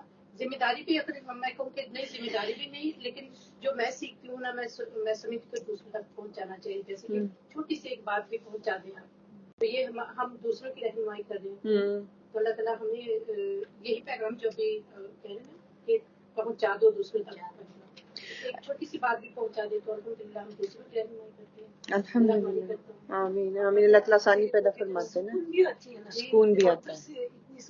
آپ کسی کو ایک اچھی بات بتاتی ہیں، وہ عمل میں اس کے آ جاتی ہے، اس کا عمل بہتر ہو جاتا ہے، تو کیا آپ کو واقعی سکون آتا ہے۔ انسانیت کی خدمت کر کے جو آپ کو سکون آتا ہے نا، وہ آپ کو دنیا کی دولت نہیں دے سکتی۔ آپ یہ یقین کریں، کسی کو آپ نے روڈ پار کروا دیا، جو سکون، جو تسلی، جو اطمینانیت آپ کے دل میں آئے گی نا، وہ کسی کو لینڈ کروزر دلا کے نہیں آئے گی۔ آپ یقین کر لیں اس بات کا۔ دوسرا مجھے جہاں پہ جو سمجھ آتی ہے نا کہ حق بات جو ہے اس کے لیے میں نے ڈرنا نہیں ہے، وہ اس لیے میں پیغام پہنچانے کے لیے نکلوں گی تو کئی دفعہ ہوتا ہے نا گھر والوں کو میں حق بات نہیں پہنچا سکتی، میاں کو نہیں دے سکتی، بہن بھائیوں کو نہیں پہنچا سکتی، کیوں؟ کیونکہ وہ مجھ سے ناراض ہو جائیں گے۔ کہ حق بات کا بھی یہاں پہ پھر وہی ہوتا ہے، جب وہ ناراض ہو جائیں گے پھر دشمنیاں بڑھتی ہیں، پھر ناراضگیاں بڑھتی ہیں، اس سے ڈرتے ہوئے میں حق ہی نہیں کہتی۔ بہت سی ایسی چیزیں ہوتی ہیں، میں اس کی ڈیٹیل میں نہیں جاؤں گی، ہم پڑھتے آ رہے ہیں۔ لیکن پھر کیا ہوتا ہے اس وقت حق کو پہنچانا بغیر ڈرے ہوئے کہ کوئی نہیں مجھ سے بولے گا، نہ سے میرا رب میرے ساتھ ہے، میں نے یہ حق بات پہنچانی ہے۔ لیکن ہاں وہاں پہ پہنچانے کا طریقہ ہوگا، ایک انداز ہوگا کہ یک دم میں ٹھاس ہوتا نہیں ماروں گی، کہ میں طریقے سے ان کو بات سمجھانے کی کوشش کروں گی۔ اس کے لیے حکمت کا میں جو ہے اللہ تعالیٰ سے دعا کروں کہ اللہ تعالیٰ مجھے یہ حکمت دے دے کہ یہ بات اچھے طریقے سے ان تک پہنچا سکوں۔ اور دین کا کام، اسپیشلی دین کی بات جو ہے تدریجن دینی چاہیے، آہستہ آہستہ دینی چاہیے۔ 23 سال میں یہ قرآن نازل ہوا ہے، بلیغ یہاں پہ کہہ دیا، پہنچا دیں۔ کیسے؟ یکدم ہی پہنچا دیں نہیں، آہستہ آہستہ پہنچا دیں، آہستہ آہستہ ٹھوکتے بجاتے رہیں۔ ٹھیک ہے، بچے نہیں سنتے، ہمیں لگتا ہے آہستہ آہستہ بتاتے جائیں، کبھی تو اثر کرے گی نا انشاءاللہ۔ اللہ سے دعا کرتے جائیں، کرے گی۔ ہو سکتا ہے آپ کے لیے ٹیسٹ ہو، دنیا میں نہ سنیں، جب آپ دنیا سے چلے جائیں تو بہت سے ایسے دیکھیں وہ بچے ایسے بدلتے ہیں کہ آپ حیران رہ جاتی ہیں۔ اسی امید پہ اسی اچھا گمان رکھے نا، انشاءاللہ تعالیٰ اچھا بیج بورے تو اچھا ہی اس کا نکلے گا۔ موقع محل دیکھیں، موقع محل دیکھ کے حکمت کے ساتھ بات کر ضرور دیں۔ قرآن کا حدیث کا حوالہ ہونا چاہیے۔ آپ کہیں فنکشن میں جا رہے ہیں، فار ایگزامپل شادی پہ جا رہے ہیں، اس کے حساب سے کچھ آیات زبانی آنی چاہیے، حوالے آنے چاہیے، فلاں آیت ہے اس میں اللہ تعالیٰ نے یہ کہا ہے، رادر دین مجھے یہ لگتا ہے یا میں نے یہ پڑھا ہے، آپ کو بیچ میں لے کے ہی نہ آئے، سیدھا اللہ کا پیغام دیں کہ اللہ کا یہ پیغام ہے، آپ کی یہ سنت ہے، سمپل۔ وہ ہمیں ریفرنس کے ساتھ یاد آنی چاہیے، بحث و مباحثے کی ضرورت نہیں۔ کوئی مان لے تو ٹھیک ہے، نہیں مانا تو آپ ڈرے نہیں، آپ نے پیغام حکمت کے ساتھ پہنچا دیا اور دلائل کے ساتھ پہنچا دیا۔ اب آگے اللہ تعالیٰ کیا کہتے ہیں؟ اچھا یہ جو ہے تبلیغ کا کام خوف کے بغیر جو ہے وہ آپ نے آگے کرنا ہے، اس میں خوف کی ضرورت نہیں ہے۔ انکار کرنے والے کی وجہ سے پھر آپ صلی اللہ علیہ وسلم جب انکار کرتی ہیں نا تو آپ صلی اللہ علیہ وسلم کو تکلیف ہوتی تھی، دکھ ہوتا تھا، بہت سے یاد پڑ چکی ہیں، آگے بھی آئیں گی۔ ہم بھی جب دیکھیں ہمیں بھی تکلیف ہوتی ہے نا، بچوں کو سمجھاتے ہیں، زیادہ بچوں پہ ہی ہمارا زور چلتا ہے۔ میاں ہو گئے بیچارے، کبھی آ گئے، ان لاز کی پرواہ کسی کو ہے کسی کو نہیں ہے، سنتے ہیں تو ٹھیک ہے، نہیں تو مجھے بات نہیں ہے، لیکن میں نے بتا دینا ہے، کبھی ہٹ درمی سے بتا دوں، بغیر حکمت کے بتا دوں، وہ بات میں اچھے انداز سے کر کے ہو سکتا تھا وہ عمل کر سکتے، لیکن میں نے برے انداز سے کی، وہ میرے سے بھی دور ہوئے اور دین سے بھی دور ہوئے۔ یہ بھی طریقہ ہمارا ہے کہ جب فوراً سے دین کی بات سمجھ آتی ہے تو ٹھاس ہوتا ہم مارتے ہیں دوسرے کے اوپر، فوراً سے اس کو سمجھ لگ جائے، فوراً سے اس کے عمل میں آ جائے۔ آپ کو کیا اسی وقت سمجھ آ گئی تھی؟ کتنے سال کتنے دن لگ گئے ہیں آپ کو لگے ہوئے تھے؟ کسی نے مجھے میسج بھیجا تھا کرنا چاہیے تھا، تو انہوں نے کہا کہ ایک شخص مسجد گیا، اس نے نماز پڑھی، تو نماز کے دوران اس کا فون بھیجنا تھا، تو جب نماز ختم ہوئی تو مولانا صاحب نے کہا کہ یہ آپ کا کیا طریقہ ہے نماز کو ڈسٹرب کیا، تو باقی ساری نماز بھی دیکھ رہی تھی، اس کا بھی بےزتی محسوس ہوئی، باقی کا بند کر کے رکھنا چاہیے، مسجد میں آئے ہیں فون آن ہے یہ وہ۔ اس نے دن کہا دوبارہ میں مسجد میں نہیں آنا ہے، تو وہ دوبارہ مسجد نہیں گیا۔ پھر وہ ایک بار میں گیا، پہلی دفعہ وہاں گیا، اس نے ڈرنک لیا، وہ پینے لگا تو وہ گر گیا ڈرنک، اس کے کپڑوں پر بھی وہ گلاس بھی ٹوٹ گیا، تو اس نے آنکھیں بند کر لی کہ اب سارے لوگ مجھے گالیاں دیں گے کہ یہ تم نے کہا تمہیں طریقہ نہیں آتا بیٹھنے کا، لیکن وہ حیران رہ گیا، وہ سب لوگ یہ نہیں کہہ رہے کہ تم نے گلاس توڑ دیا، ان کا کہ تمہیں لگی تو نہیں، تو فوراً ایک آیا، فوراً اس نے وہ ساری کانچ اٹھانے شروع کر دی. دوسرے نے اس کو پیپر دیے کہ تم اپنے کپڑے صاف کر لو. اس نے کہا اس جگہ میں روز آؤں گا. طریقہ کہ قید کرتا ہے وہ ٹوٹا ہوا بندہ اس وقت وہ آپ کو نہیں پتا وہ مسجد میں نماز پڑھنے کے لیے آیا کس مقصد کے لیے آیا, کتنا پریشان تھا, اور ایک ہتھوڑے کے اوپر دوسرا ہتھوڑا آپ نے مار دیا. یہ بھی کہہ سکتا تھا نا کہ اللہ کی بات سنتے, انڈائریکٹلی پن پوائنٹ کر سکتے ہیں. میں بھی آپ لوگوں کو کہہ سکتی ہوں کسی کا میسج آ رہا ہے, کسی کا فون, میں نے پہلے آپ لوگوں کو کہہ دیا نا اللہ کی بات کے دوران کوئی انٹرپشن نہیں ہونی چاہیے. صحابہ کرام تو ایسے بیٹھ جاتے تھے, ہلتے بھی نہیں تھے, پرندے آ کے ان کے سروں پہ بیٹھ جاتے تھے جب قرآن کی بات لینے لگتے تھے. اور ہمیں جو ہے میسیجز آ رہے ہیں, فون آ رہے ہیں, اور وہ مطلب ہے نا کہ اپنی اہمیت دیکھ لے کہ پھر کیا ہمیں چاہیے نا کہ اگر آپ جیسے کہ آپ نے قاری صاحب کی بات کی نا, تو وہ ایک طرف لیڈر تھے نا مسجد میں, ان کو چاہیے تھا کہ ایک طرف لے جاتے اس کو ہے نا, تو اس کو سمجھا دیتے تھے. آپ سب سے بڑی بات ہم نہیں کرتے جو ہے کہ فون کا وہ جو ہوتا ہے نا کہ وہ سائن لگا دیں زیادہ تر, اور اگر کسی سے ہو بھی جائے تو انسان ہے نا, بھول سکتا ہے نا بندہ, انسان بھول سکتا ہے. ساروں کے لیے کہہ دیں کہ پلیز ایسے سارے ڈسٹرب ہوتے ہیں تو اپنے فون بند کر دیں. تو نماز سے پہلے دیکھیے کہ جو اچھا امام ہوگا نا وہ نماز سے پہلے اناؤنس کر دیتا ہے کہ اللہ کے سامنے حاضر ہونے لگے ہیں, اپنے فونوں کو ٹرن آف کر دے. کہ انسان ہے نا, غلطی ہو جاتی ہے, بھول جاتی ہیں. نماز کے دوران بند کر دینا چاہیے. آنٹی جی اگر ڈسٹربنس زیادہ ہوتی ہو تو کہتی ہیں کہ بند کر دینے میں کوئی حرج نہیں ہے کہ ڈسٹربنس بند ہو جائے. اگر وہ بجتا رہے گا تو پھر سب کی نماز اور دھیان اسی سائڈ پہ ہو جائے گا نا. بچوں بھی اپسٹ ہو جاتی ہے, وہ تو نماز کے دوران جی کتنی برا لگا. اس کے لیے پتہ ہے کیا ہے, ہاں بچوں کو جب آپ منع کر رہے تھے نا, خاص طور پہ وہ شیطانی عمل ہے نا, یہ شیطان کا عمل ہے. شیطان نے وہ عمل دیکھو کتنا خوبصورت اس کے لیے کر کے دکھا دیا, اور وہ کہتا ہے میں یہاں پہ ضرور آؤں گا کیونکہ میں فیل کمفرٹیبل کرتا ہوں. پہلے میں اپنے ذہن کی کمفرٹیبل کے لیے آیا ہوں کہ جب بچے پڑھ رہے ہو نا تو ان کو ایک چیز اویئر کروا دیں کہ نماز کے وقت اس کو آن نہیں کرنا. پہلی بات تو یہ اذان ہوگی نا, اب یہ ہو گیا کہ ان چیزوں کو بند کرو اور اللہ کی طرف آؤ. ٹھیک ہے, آپ لوگوں کے گھر میں ریڈیو نہیں ہے, نہیں آواز آتی, ٹھیک, اب تو اتنا آسان ہو گیا, آپ دوسرے طریقوں سے بھی کر سکتے ہیں. آپ جب وہ بچے کر رہے ہو نا, بلیو کریں کہ آپ اونچی آواز سے پڑھنا شروع کر دیں. ان کو خود ہی پتہ چلتا ہے جسے میں رانگ ڈسٹرب ہو رہا ہے, وہ بند کر دیتے ہیں یا آواز آہستہ کر لیتے ہیں. لیکن طریقے ہوتے ہیں ان کو سمجھانے اور بتانے کے. سب سے بڑی بات جو ہے نا سادیس میں یہ ہے کہ ان دو باتوں میں فرق ہے.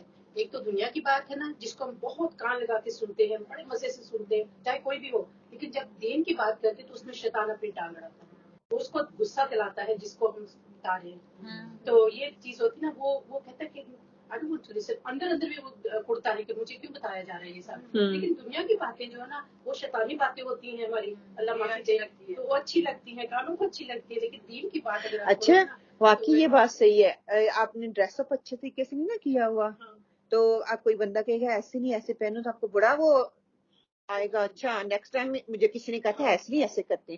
اگر یہی بات آپ کو کہہ دی کہ اسکارف ایسے نہیں ایسے لینا ہے, مجال کسی کی کوئی کسی کو کہہ دے. مطلب شیطانی عمل کا جو کام ہے نا, آپ کو بہت خوبصورت سے کوئی ٹوکتا بھی ہے تو وہ آپ کو اچھا لگتا ہے, نہیں لگتا تو جو حق بات سچ بات ہے نا, تو وہی تو رویہ یہاں پہ بتایا جا رہا ہے کہ حق و سچ بات. مجھے ایک تجربہ ہوا تھا, میری کچھ بہنیں تو ان کا اسکارف میں جب بھی جاتی تھی نا ان کے گھر تو مجھے اچھا نہیں لگتا تھا, لیکن وہ تھی مجھ سے بڑی, مجھے اتنا دکھ ہوتا میں ان کو کیسے بتاؤں نا. ایک دن پھر میں نے فون کیا تو میں ایسی باتیں کرنے, ان کا ایک بات میں نے بھی کہنی تھی, اگر آپ مان لیں تو اچھی نہیں ہوتی کیا. تو میں نے ایسے آپ نے دوپٹہ لیا واپس میں سارا نظر آ رہا تھا, مجھے اچھا لگتا تو مارک پہ بیٹھ گیا. یقین کریں اس دفعہ جب میں گئی نا تو اس نے فوراً جیسے ہی وی انٹر دا ہاؤس اس فوراً دوپٹے کو فولڈ کیا ہوا تھا, کھولا اور پورا اس کو میں نے پہن لیا. مجھے اتنی خوشی ہوئی کہ چلو کچھ تو اثر ہوتا ہے, اچھے طریقے سے کریں تو اثر ہوتا ہے. کہ ہم کیسے دوپٹہ اوڑے ہوئے ہیں, تو دوسرے کا احساس دلانے کی دیر ہوتی ہے کہ آپ عمل کرنا چاہیے کہ تکلیف کے ساتھ, احساس کے ساتھ, درد کے ساتھ کریے, دوسرا میسج ضرور سنے گا. وہی آپ سے کہا جا رہا ہے کہ اچھا ان اللہ لا یہدی القوم الکافرین, اللہ تعالیٰ کافروں کے لیے اپنی ہدایت کے دروازے نہیں کھولتا. مسلسل انکار کی وجہ کیا ہے کہ اللہ تعالیٰ نے ان کو جو ہمیں پڑھا ختم اللہ علی قلوبہم وعلی سمعہم وعلی ابصارہم ہے نا, کہ اللہ تعالیٰ ان کے دلوں میں پردے ڈال دیتا ہے, ان کے دل جو ہے وہ بند ہو جاتے ہیں, آنکھیں بھی بند ہو جاتی ہیں, کان بھی بند ہو جاتے ہیں. تو کیا ہے کہ یہ انکار کی وجہ سے ایسا ہوتا ہے. کیوں؟ کیونکہ وہ کفر کرتے ہیں. آپ صلی اللہ علیہ وسلم اپنا حق کے رسالت جو ہے اس کو ادا کرتے رہیں. کیا ہے کہ یہ اللہ کا پیغام دوسروں تک پہنچاتے رہیں. آپ صلی اللہ علیہ وسلم نے اللہ کا پیغام کیسے پہنچانا شروع کیا؟ سب سے پہلے کہاں سے شروع کیا؟ گھر سے شروع کیا. گھر سے انہوں نے سب نے ویلکم کر دیا. حضرت خدیجہ نے تو مان لیا. ہاں, خدیجہ کے بعد کون آتے؟ ہاں, انہوں نے مان لیا. ہاں, کہ گھر کے بعد محلہ, محلے اپنے رشتہ داروں کے بعد محلہ. لیکن کتنوں نے مانا؟ اگر ہم دیکھ لیں نا, ہمیں بھی تکلیف ہوتی ہے, ہمیں اس درد اتنی تکلیف نہیں ہوتی. ہم زیادہ زیادہ کہاں تک سوچتے ہیں میرا گھر, میرے بچے, ان کے بچوں کے بچے, بس. ہمیں ہمسایوں کے بچے کیا کر رہے ہیں کوئی پرواہ نہیں ہے. گندگی باہر پھیل رہی ہے, پھیلنے دو, میرا گھر صاف ستھرا رہے. آپ کا گھر صاف رہے گا؟ کبھی بھی نہیں رہے گا. اگر آپ نے اپنے بچوں کی اصلاح کرنی ہے, ان کو بہتر ماحول دینا ہے, تو پہلے آپ کو معاشرے کو صاف کرنا پڑے گا, گلیوں کو, اسٹریٹوں کو صاف کرنا پڑے گا. وہاں تک اللہ کا پیغام پہنچانا پڑے گا. ان کی کہتے ہیں ذہن سازی کرنی پڑے گی کہ بچہ جب گھر سے وہ چیز لے گا, باہر جائے گا تو وہاں سے بھی اس کو وہی چیز ملے. یہ امپاسبل ہی نہیں ہے کہ میں اپنے بچوں کو 100% بناتی جاؤں, وہ باہر معاشرے کا اس پہ اثر نہیں پڑے گا. میں یہ نہیں کہتی کہ نہیں کرنا چاہیے, کرنا چاہیے, لیکن دوسروں کی بھی فکر ہونی چاہیے. اپنے بچوں کے ساتھ ساتھ دوسروں کے بچوں کو بھی دین کی طرف لانے کی تڑپ ہونی چاہیے, اس کی طرف اس کی کوششیں کرنی چاہیے, تاکہ نہ صرف میرے بچے کا فائدہ ہو بلکہ دوسروں کا بھی اس سے فائدہ ہو.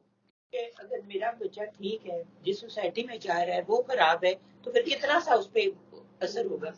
وہ تو بالکل پھر خالی ہو جائے گا نا. وہ کہتا ہے کہ گھر میں تو یہ پابندی باہر تو ذاتی ہے. اور آج ہم یہی دیکھ رہے ہیں نا, ہم نے گھر تک محدود ہو کے بچوں کو بھی ہم نے کھونا شروع کر دیا, کیونکہ بچے سن لیتے اس کان سے ادھر سے نکل جاتا ہے. اگر گھر میں وہ نماز پڑھ رہا ہے, باہر معاشرے میں ہر بچے کی تربیت اس طریقے سے ہو رہی ہے, تو وہ اس کو بغیر دیکھے وہ چیز, وہ پابندی نہیں لگے گی اس کو لگے گا یہ کام ہم نے کرنا ہے. جیسے رمضان میں سارا ماحول بنا ہوا ہوتا ہے, تو ہم اتنے دیکھیں ہمارا اس وقت ایمان کیسے ہوتا ہے, تقویٰ ہمارے اندر کتنا ہوتا ہے, وہ سارا ماحول جو ہوتا ہے. تو جب ماحول ہی نہ ہو تو وہ بچہ پھر کیا کرے گا, کہ وہ بچے کے لیے بھی مشکل ہو جاتی ہے. اللہ تعالیٰ آسانیاں پیدا فرمائے. اچھا, ہم نے کیا سیکھا؟ روٹ ورڈ جو ہیں الرسول, راسین انلام, آہستہ اور نرمی کے ساتھ چلنا. نرم رفتار اونٹنی کو بھی کہتے ہیں. رسول روانہ ہونے کو بھی کہتے ہیں. دودھ کے لیے استعمال ہوتا ہے, پیغام دینے کے لیے استعمال ہوتا ہے. انبیاء علیہ السلام کے لیے یہ لفظ استعمال ہوا, اور بھیجنا جو ہے اس کے لیے استعمال ہوا. پھر بلغ جو ہے با لام غین, کے مقصد کے لیے آخری حد تک پہنچانا, تبلیغ کرنا, کافی ہونا, اتنی مقدار جس سے گزر اوقات ہو جائے, بسر اوقات ہو جائے, انتہا تک پہنچنا. اور آگے کیا ہے؟ ہدایت, یہدی ہا دالیا, کے لطف و کرم کے ساتھ کسی کی رہنمائی کرنا. ہدایت سے آخرت میں جنت کی طرف رہنمائی کرنا. توفیق الہی کے لیے یہ لفظ استعمال ہوتا ہے. وہ لوگ جنہوں نے ہدایت الہی کو قبول کر لیا, اس کے لیے یہ لفظ استعمال ہوتا ہے. طلب ہدایت کے لیے ہوتا ہے, اور قربانی کے جانور کے لیے بھی ہدی کا لفظ جو ہے وہ استعمال کیا جاتا ہے. پھر کیا ہے کہ آیت 67 سے رسول اور نبی کا فرق جو ہے وہ ہم نے دیکھا, کہ بشارت جو ہے پہلے سے کتاب اللہ میں موجود ہوتی ہے رسول کے لیے, اور کتاب یا صحیفے ان پہ نزول کیے جاتے ہیں, نازل ہوتے ہیں, اور جان کی حفاظت کی ذمہ داری جو ہے وہ اللہ نے ان کے لیے کی ہوتی ہے. نبی جو ہوتے ہیں, نبی کے لیے ایسا ضروری نہیں ہے کہ ان کو پہلے سے بشارت دی جائے, ان کے لیے کتاب نہیں ہوتی, وہ بلکہ شریعت کو لے کے چلنے والے ہوتے ہیں. اور نبیوں کو قتل کیا گیا, رسول جو ہے وہ قتل نہیں ہوگے, کیونکہ ان کی ذمہ داری اللہ نے اپنے سپرد لگائی ہے. قرآن کی آیات ہی کتنے, آپ پیغام پہنچاؤ جو رسول ہیں, جن کو کتاب دے دی گئی. رسول پتہ ہے نا کہ رسول اور نبی میں کیا فرق ہے؟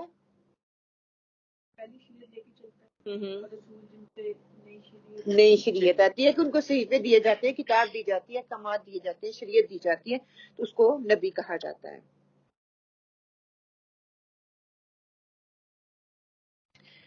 پھر آگے کیا ہے اگلی آیت انشاءاللہ تعالی, قل کل کہہ دیجئے، پیغمبر صلی اللہ علیہ وسلم سے کہا جا رہا ہے کہ آپ کہہ دیجئے، یا اہل الکتابی لستم علی شیء، اے اہل کتاب تم کسی صحیح نظریے پر نہیں ہو، نہ تمہارا عقیدہ درست ہے اور نہ تمہارا کردار جو ہے وہ درست ہے،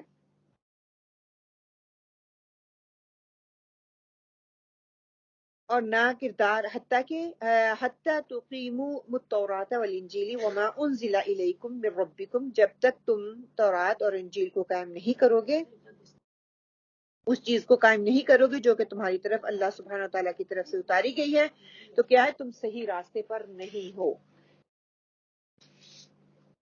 ظاہر ہے کہ اگر تورات اور انجیل جو ہے، انجیل کو سچے دل سے وہ تسلیم نہیں کریں گے، کیوں نہیں تسلیم کرتے وہ؟ کیونکہ ان کی کتاب میں آپ صلی اللہ علیہ وآلہ وسلم جو ہے آخری نبی کی اس میں بشارت دی گئی تھی کہ آپ صلی اللہ علیہ وسلم جو ہے وہ آخری نبی ہوں گے۔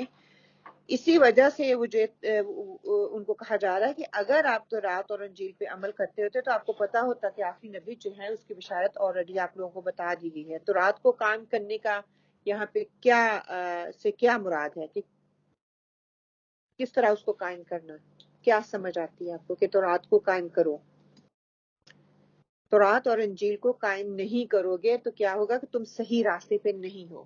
اگر تم اس کو قائم کرو گے تو کیا ہوگا، کیسے قائم کریں گے، کیسے تورات پہ عمل کریں گے؟ اسی طرح اس میں چینجنگ نہیں کرنی، ہاں اس میں چینجنگ نہیں کرنی۔ ہاں اس میں بولتے ہیں نا کہ اس کے حکم کو مانو، ہاں نا، اس کے حکم کو مانو، اور اس میں جو خیر کی چیزیں ہیں ان کی تصدیق کرو اور دوسروں تک پہنچاؤ۔ ہاں، خیر کی تصدیق کرو، اوامر کا حکم دیا جا رہا ہے، نہیں منکر سے روکنے کا حکم دیا جا رہا ہے، اور کیا ہے کہ تصدیق کرو، خبر جو ہے اس کی تصدیق کر دو۔ اگر ان تینوں چیزوں پہ وہ عمل کرتے تو ان کو آپ صلی اللہ علیہ وسلم کی صداقت خود ہی معلوم ہو جاتی۔ اور یہاں پہ جو کہا جا رہا ہے نا کہ لستم علی شیء، شیء نکرہ ہے، عام کے معنوں میں استعمال کیا جا رہا ہے۔ پھر آگے اللہ تعالیٰ فرماتے ہیں وَلَا يَزِيدَنَّ كَثِيرٌ مِّنْهُمْ مَا أُنزِلَ إِلَيْكَ مِن رَّبِّكَ طُغْيَانًا وَكُفْرًا، کہ اہل کتاب کا حال یہ ہے کہ جب قرآن پاک کی آیات نازل ہوتی ہیں تو ان میں سے اکثریت کی سرکشی اور کفر میں اضافے کا باعث ہی وہ بنتی ہیں، وہ اس کو مانتے نہیں ہیں کہ اللہ کے کلام سے وہ نصیحت حاصل نہیں کرتے، اس سے نصیحت لینے کی بجائے مزید سرکشی اور باغی پن جو ہے ان کے اندر وہ آ جاتا ہے۔ یہ ان کی بدبختی کی علامت ہے کہ اللہ تعالیٰ نے ان کے لیے ان کی اصلاح کے لیے رسول بھیجا، یاد بھیجی کہ وہ حق کو پہچان جائیں، وہ اللہ کی بات کو مان جائیں، اللہ کی ہدایت کو لے لیں، لیکن وہ الٹا ہی چل رہے ہیں، وہ اس کو ماننے کو دے ہی نہیں رہے۔ اللہ تعالیٰ کہتے ہیں فَلَا تَأْسَ عَلَىٰ الْقَوْمِ الْكَافِرِينَ، اے پیغمبر صلی اللہ علیہ وسلم اہل کتاب کی اس روگردانی پر افسوس نہ کریں، آپ اپنا فریضہ انجام دیتے جائیں، ان کی ہدایت کے لیے پریشان نہ ہوں۔ کہ آپ صلی اللہ علیہ وسلم جو تھے کہ اتنی ان کو تکلیف ہوتی تھی کہ وہ گھل گھل کے جا رہے تھے کہ ان کو کیوں اثر نہیں ہو رہا، یہ کیوں میری بات کو نہیں مان رہے۔ یہاں پہ لفظ جو ہے نا شیئن کہتے ہیں کہ کھلا حکم دیا جا رہا ہے کہ چھوٹی چھوٹی یہاں پہ ہم قرآن کو کا ہاتھ اگر پکڑ لیں گے، قرآن کو کے احکامات کو پکڑ لیں گے تو ہوگا کیا کہ ہماری جو ہے ہم کفر سے بچ جائیں گے، ہم بری باتوں سے بچ جائیں گے، ہم بری محفلوں سے بچ جائیں گے۔ اگر نہیں کریں گے تو ہم کیا کرتے ہیں کہ اگر اللہ کی شریعت کو اپنانے کی کوشش کریں گے تو ہم برائیوں سے بچ جائیں گے، اور اگر نہیں کریں گے تو ہم برائیوں میں پھنس جائیں گے۔ آج مسلمان امت کیا کر رہی ہے؟ پھنسی ہوئی ہے۔ کیوں؟ کیونکہ قرآن سے دور ہیں، شریعت سے دور ہیں، سنت سے دور ہیں۔ قرآن کے الفاظ تو ہمیں سمجھ ہی نہیں آتے، یہ تو علماء لوگوں کا کام ہے، علماء جیسے بتاتے جائیں گے ہم ویسے مانتے جائیں گے۔ یہی چیز طریقہ کن کا تھا؟ یہود و نصارہ کا، علماء تک محدود تھی۔ اللہ نے بولا کتاب میں نے سب کے لیے اوپن رکھی ہے، ہر کوئی اس سے اٹھائے اور اپنی ہدایت کے راستے کو چننے کے لیے اس سے رہنمائی لے، لیکن ہم نے دوسرے لوگوں پہ چھوڑ دی۔ اگر آج ہم دیکھتے ہیں کہ ہماری سوسائٹی میں اگر قرآن کا ہاتھ یا دامن ہم نے چھوڑ دیا، ہم نے کفر کو پکڑ لیا، بدعات کو پکڑ لیا، دین کا جو درجہ تھا اس کو ہم نے ڈاؤن کر دیا، ہم نے رسم و رواج کو ترجیح دینا شروع کر دی، ہم نے قبر پرستی شروع کر دی، ہم نے بدعات کو فروغ دینا شروع کر دیا ہے نا۔ یہ ساری چیزیں جو ہیں کہاں سے آئیں، کون ہمیں یہ بتاتا ہے؟ یہ دین سے دوری کی وجہ سے آ رہی ہے نا. ہم یہ تو کہہ دیں گے کہ ہمیں آپ صلی اللہ علیہ وسلم سے بہت محبت ہے. وہ کیسی محبت ہے؟ آپ صلی اللہ علیہ وسلم کی چھوٹی چھوٹی سنتوں پہ تو ہم عمل نہیں کرتے. سال میں ایک دفعہ اس طرح مجلس کر لینا، نعتیں پڑھ لینا. ہم آپ صلی اللہ علیہ وسلم کی سنت پہ عمل نہیں کرتے، ہم نعتیں پڑھیں گے. اور قرآن کو صرف ایسے ہی پڑھتے جاتے ہیں کہ میرے 3 قرآن ہو گئے ہیں، اور پتہ ہے نہیں کہ ادھر اس میں ہے کیا؟ مقصد کیا ہے قرآن کو بھیجنے کا؟ پھر ہم کہتے ہیں کہ ہاں مجھے ثواب تو مل رہا ہے نا. کیسے مل رہا ہے جب میرے عمل میں ایک چیز ہے ہی نہیں؟ ثواب سے تو انکار نہیں ہم کر سکتے، وہ بھی اللہ تعالیٰ کا کلام ہے. ثواب تو وہ ہمیں ملے گا، لیکن کہتے ہیں نا کہ ثواب 100 میں سے 100 تو تبھی ملیں گے نا جب وہ عمل بات کا اب سمجھ بھی آئے گی، میرے عمل میں بھی آئے گی. ورنہ میں پڑھتی جاؤں گی، ثواب تو مجھے مل جائے گا، لیکن جب عمل کی بات آئے گی، عمل کی وجہ سے میں پھر پیچھے رہ جاؤں گی نا، پھر میں اس مقام تک نہیں پہنچ پاؤں گی. تو سبحان اللہ یہاں پہ یہ کہا گیا کہ ہم نعتیں تو پڑھ لیں گے بڑے ایموشنل ہو کے کہ ہمیں آپ صلی اللہ علیہ وسلم سے محبت ہے، ہم جذباتی ہو جائیں گے. یہاں پہ جذباتی نہیں بلکہ اصولی محبت جو ہے اس کا تذکرہ کیا جا رہا ہے کہ اپنے عمل سے کر کے دکھاؤ کہ ہاں ہمیں محمد صلی اللہ علیہ وسلم سے محبت ہے.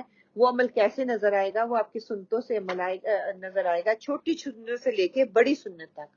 ہم سنتے تو چھوڑ دیتے ہیں کہ یہ سنت ہی تو ہے، فرائض کے ہم قریب ہی نہیں آتے. ہاں فرض نہیں ہے، سنت کو چھوڑ دیا. پھر وہ بڑی سنت ہو یا چھوٹی ہو، وہ چھوڑنا تو بس چھوڑ دیا نا، اس کا کوئی فائدہ نہیں سمجھتے. نعوذ باللہ استغفر اللہ.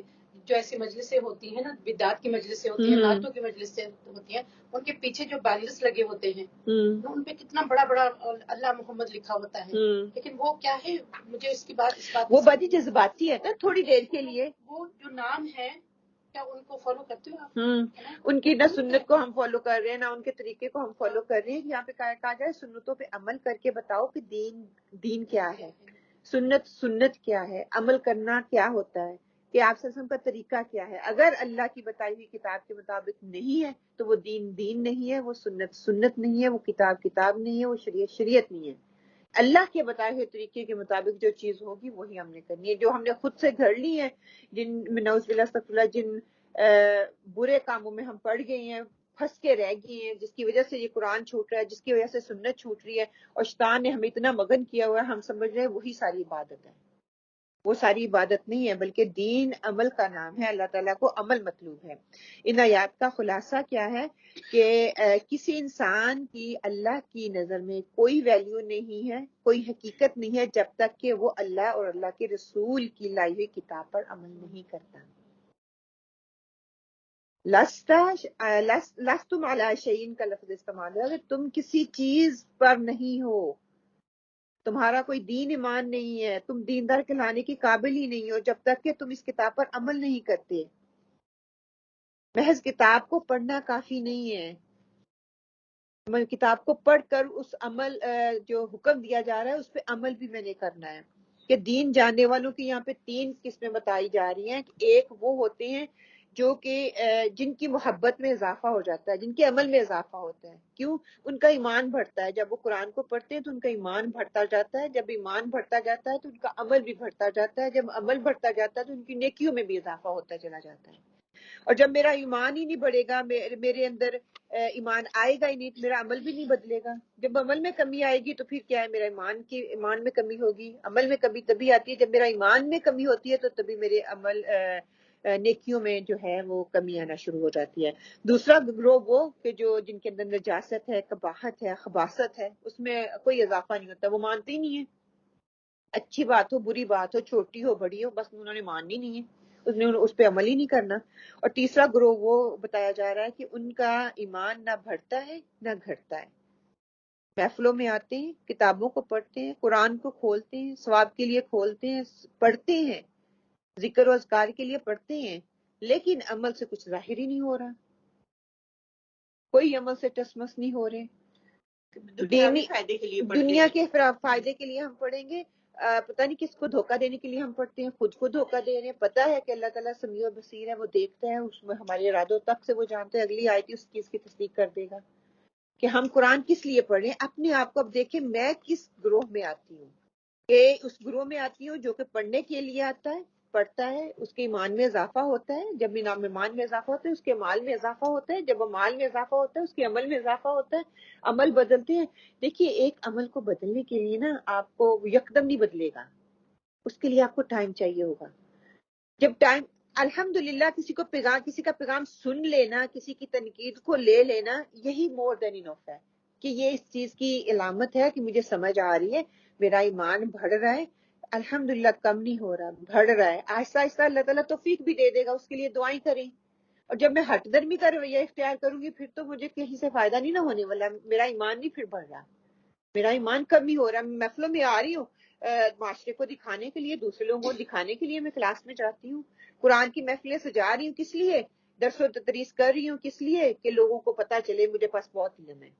جب عمل کی بات آتی ہے نہ میرا رویہ ٹھیک ہے، نہ میرا طریقہ ٹھیک ہے، نہ میرے دوسروں کے ساتھ معاملات ٹھیک ہیں، نہ میرے گھر والوں کے ساتھ معاملات ٹھیک ہیں. گھر میں جاتی ہوں گھر والے کیا کہتے ہیں کہ قرآن کی درس دیتی ہو، آپ کا یہ طریقہ ہے، قرآن آپ کو یہ سکھاتا ہے، مسجد آپ کو یہ سکھاتی ہے. جب آپ مسجد سے ہو کے گھر جاتے ہیں تو گھر والے کیا کہتے ہیں؟ مسجد آپ کو یہ سکھاتی ہے. کیا سیکھ کے وہاں پہ آئے ہو؟ وہ تو ہمیں کچھ کہنے نہیں دیتے، کچھ بھی کہتے ہیں تو آگے سے یہی کہتے ہیں، یہی سیکھ کے ہاں تو یہی ہاں وہ ہمیں خود بار بار ریفلیکشن دیتے ہیں. Look yourself. ایک دفعہ میرر میں شیشے میں کھڑے ہو کے اپنے آپ کو دیکھیں کہ واقعی آپ صلی اللہ علیہ وسلم کا یہ کردار تھا. وہ تو گھر والوں کے ساتھ اتنے نرم تھے اور ہم جا کے ہمارا سارا رو بھی گھر والوں پہ نکلتا ہے. ہم کہتے ہیں اب میں کھل گئی، لوگوں کے سامنے تو تھوڑا تنگ بات کر رہی تھی، بڑے مینرز کے ساتھ میں بات کر رہی تھی، اب یہاں پہ جو ہے وہ مینرز ختم کروں، اب میں تھوڑا ان کو دکھاؤں میرے پاس علم بھی ہے، میرے پاس نالج بھی ہے، میرے پاس آواز بھی ہے، میں بات بھی کر سکتی ہوں.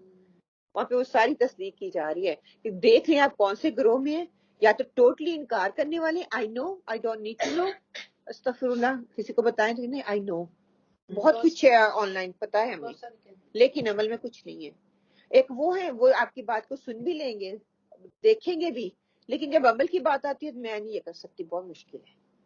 کہ جیسے میں نے آپ کو بات بتائی ہو نا، یہ اللہ کی بات ہے، میری کوئی بات نہیں ہے. اور ایک وہ ہے جو کہتے ہیں اچھا سن لیا فوراً سے عمل کر لو، کہیں چھوٹ نہ جائے. کئی دفعہ یہ بھی ہوگا عمل کروں گی چھوٹ جائے گا، پھر ریمائنڈر آ جائے گا، پھر شروع کر دوں گی، پھر مطلب ایمان ایک جیسا نہیں رہتا، گھٹتا بڑھتا رہتا ہے. اچھا آگے کیا ہے کہ لفظی وضاحت ہم دیکھ لیتے ہیں کہ الکتاب کاف تابا سے ہے کہ کھال کے دو ٹکڑوں کو ملا کر سینا، تحریر کے ذریعے حروف باہم ملانا. صحیفہ کہ چھوٹی چھوٹی چیزوں کو چھوٹی چھوٹی چیزوں کو ملا کے پرچوں کو ملا کے لکھائی کو ملا کے لکھنا کو کتاب کہتے ہیں نا. لوہے محفوظ کے لیے اس لفظ استعمال ہوتا ہے، مقدر اور فیصلے کے لیے ہوتا ہے، حکم الہی کے لیے، عقیدے کے لیے، علم اور تحقیق کے لیے، کتاب کا علم اس کے لیے یہ لفظ جو ہے استعمال ہوتا ہے. شیئن جو ہے شین یا حمزہ، یہ پہلے بھی ہم پڑھ چکے ہیں، وہ چیز جس کا علم ہو سکے. شیئی موجودہ چیز کو بھی کہتے ہیں، کسی چیز کی ایجاد کرنے کو بھی کہتے ہیں، کسی چیز کو پالنے کے لیے بھی یہ لفظ استعمال کیا جاتا ہے. پھر جو ہے انزلہ نون زالا سے ہے کہ بلند جگہ سے نیچے کی طرف اترنا، جیسے قرآن اوپر سے نیچے کی طرف آیا، وہی اوپر سے نیچے کی طرف آئی، اس کے لیے نازلہ انزلہ لفظ استعمال ہوتا ہے.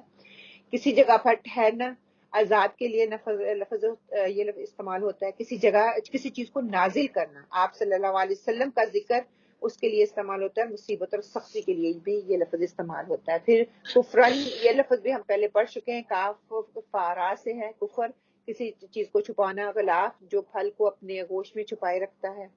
اللہ تعالیٰ کی وحدانیت کے لیے یہ لفظ استعمال ہوتا ہے. شریعت حق یا نبوت کا انکار کرنے والے کے لیے بھی یہ لفظ جو ہے ان کا استعمال ہوتا ہے. تفسیری نکات سے ہمیں کیا ملتا ہے کہ دین کی اصل بنیاد جو ہے کتاب اللہ ہے. قرآن مجید آخری الہامی کتابوں میں سے ہے. تورات اور انجیل کو قائم کرنے سے مراد راست بازی سے اس کتاب کی پیروی کرنی ہے، نہ کہ ان کتابوں کو ہم نے رد کرنا ہے، بلکہ ان کی پیروی کرنی ہے. اور قرآن کریم کی پیروی کرنا اصل دین ہے. پہلی کتابوں کو ماننا ہے، ان کو انکار نہیں ہم کرتے، ان کے بغیر تو ہمارا ایمان ہی مکمل نہیں ہوتا. ایک چیز کی، ایک نبی کا رد سارے نبیوں کا رد، ایک کتاب ایک حکم کا رد ہر چیز کا رد ہو جائے گا. کامیابی کی شرائط جو ہے قرآن اور حدیث پر عمل کرنے سے ہے. اگر قرآن اور حدیث پر میرا عمل نہیں ہے تو میں کوئی بھی عمل کروں گی وہ قابل قبول نہیں ہے، وہ عمل قابل قبول نہیں ہے، وہ کتاب قابل قبول نہیں ہے، وہ دین قابل قبول نہیں ہے جو کہ آپ صلی اللہ علیہ وآلہ وسلم کے طریقے پر نہیں ہے، آپ صلی اللہ علیہ وسلم کی لائی ہوئی شریعت کے مطابق نہیں ہے۔ پھر کتاب اللہ کیا ہے کہ دین کی بنیاد ہے، یہی سے ہمارا دین مضبوط ہوتا ہے، اور ہر عمل اور عقیدے کی کسوٹی ہے۔ میں دنیا کے لیے بن کے جینا چاہتی ہوں یا میں کتاب اللہ پہ جینا چاہتی ہوں۔ یہ کسوٹی ایسی کسوٹی ہے جو آپ کو صحیح اور غلط کا فرق بتا دے گی، آپ کو بتا دے گی میں کون سے گروہ پہ جو ہے عمل کرنے والی ہوں، کس گروہ میں اپنے آپ کو جو ہے وہ دیکھنے والی ہوں۔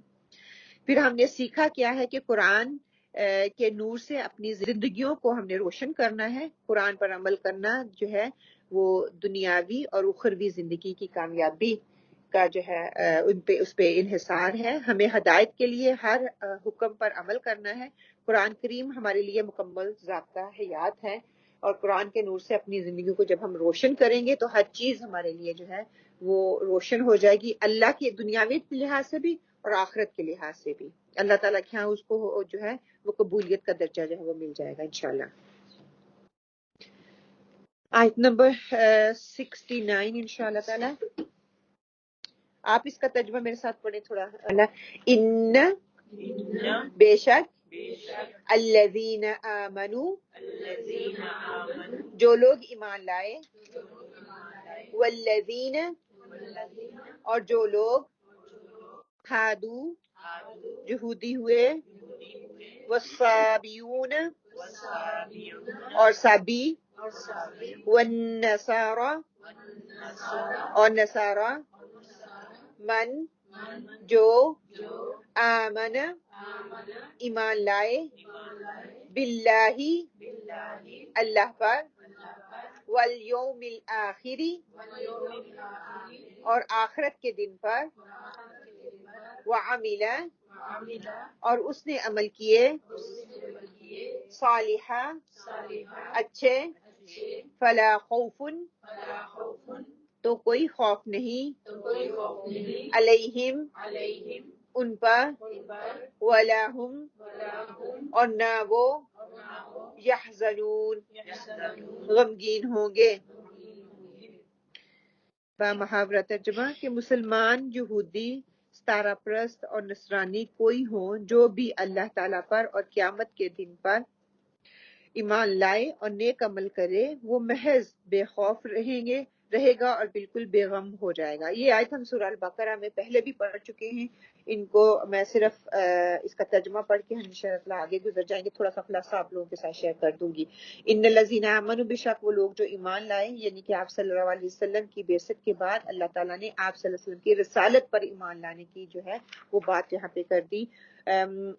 والذین ہادو اور وہ لوگ جو یہودی ہوئے، والصابیون وہ صابی، والنصارى اور نصرانی فرقہ، ان سارے فرقوں کا تذکرہ کرنے کے بعد من آمن کہ من آمن باللہ والیوم الآخر، ان میں سے جو بھی اللہ تعالیٰ اور یوم جزا یعنی کہ یوم آخرت پر ایمان لایا، وہی جو ہے صحیح ایمان لے کے آیا۔ ان سب کی بنیاد جو ہے کہ اللہ آخرت پر ایمان لانا ہے، آخرت پر عمل کرنا ہے، وہ عاملہ صالحان اور اس کے ساتھ نیک اور صالح عمل کرنا ہے۔ یہ شرائط رکھ دی کہ عمل صالح کی شرائط کیا ہے کہ اخلاص کے ساتھ، اتباع رسول کے ساتھ، اچھے اخلاص کے ساتھ میں جو بھی کام کروں گی وہ اللہ کے ہاں قبول ہوگا۔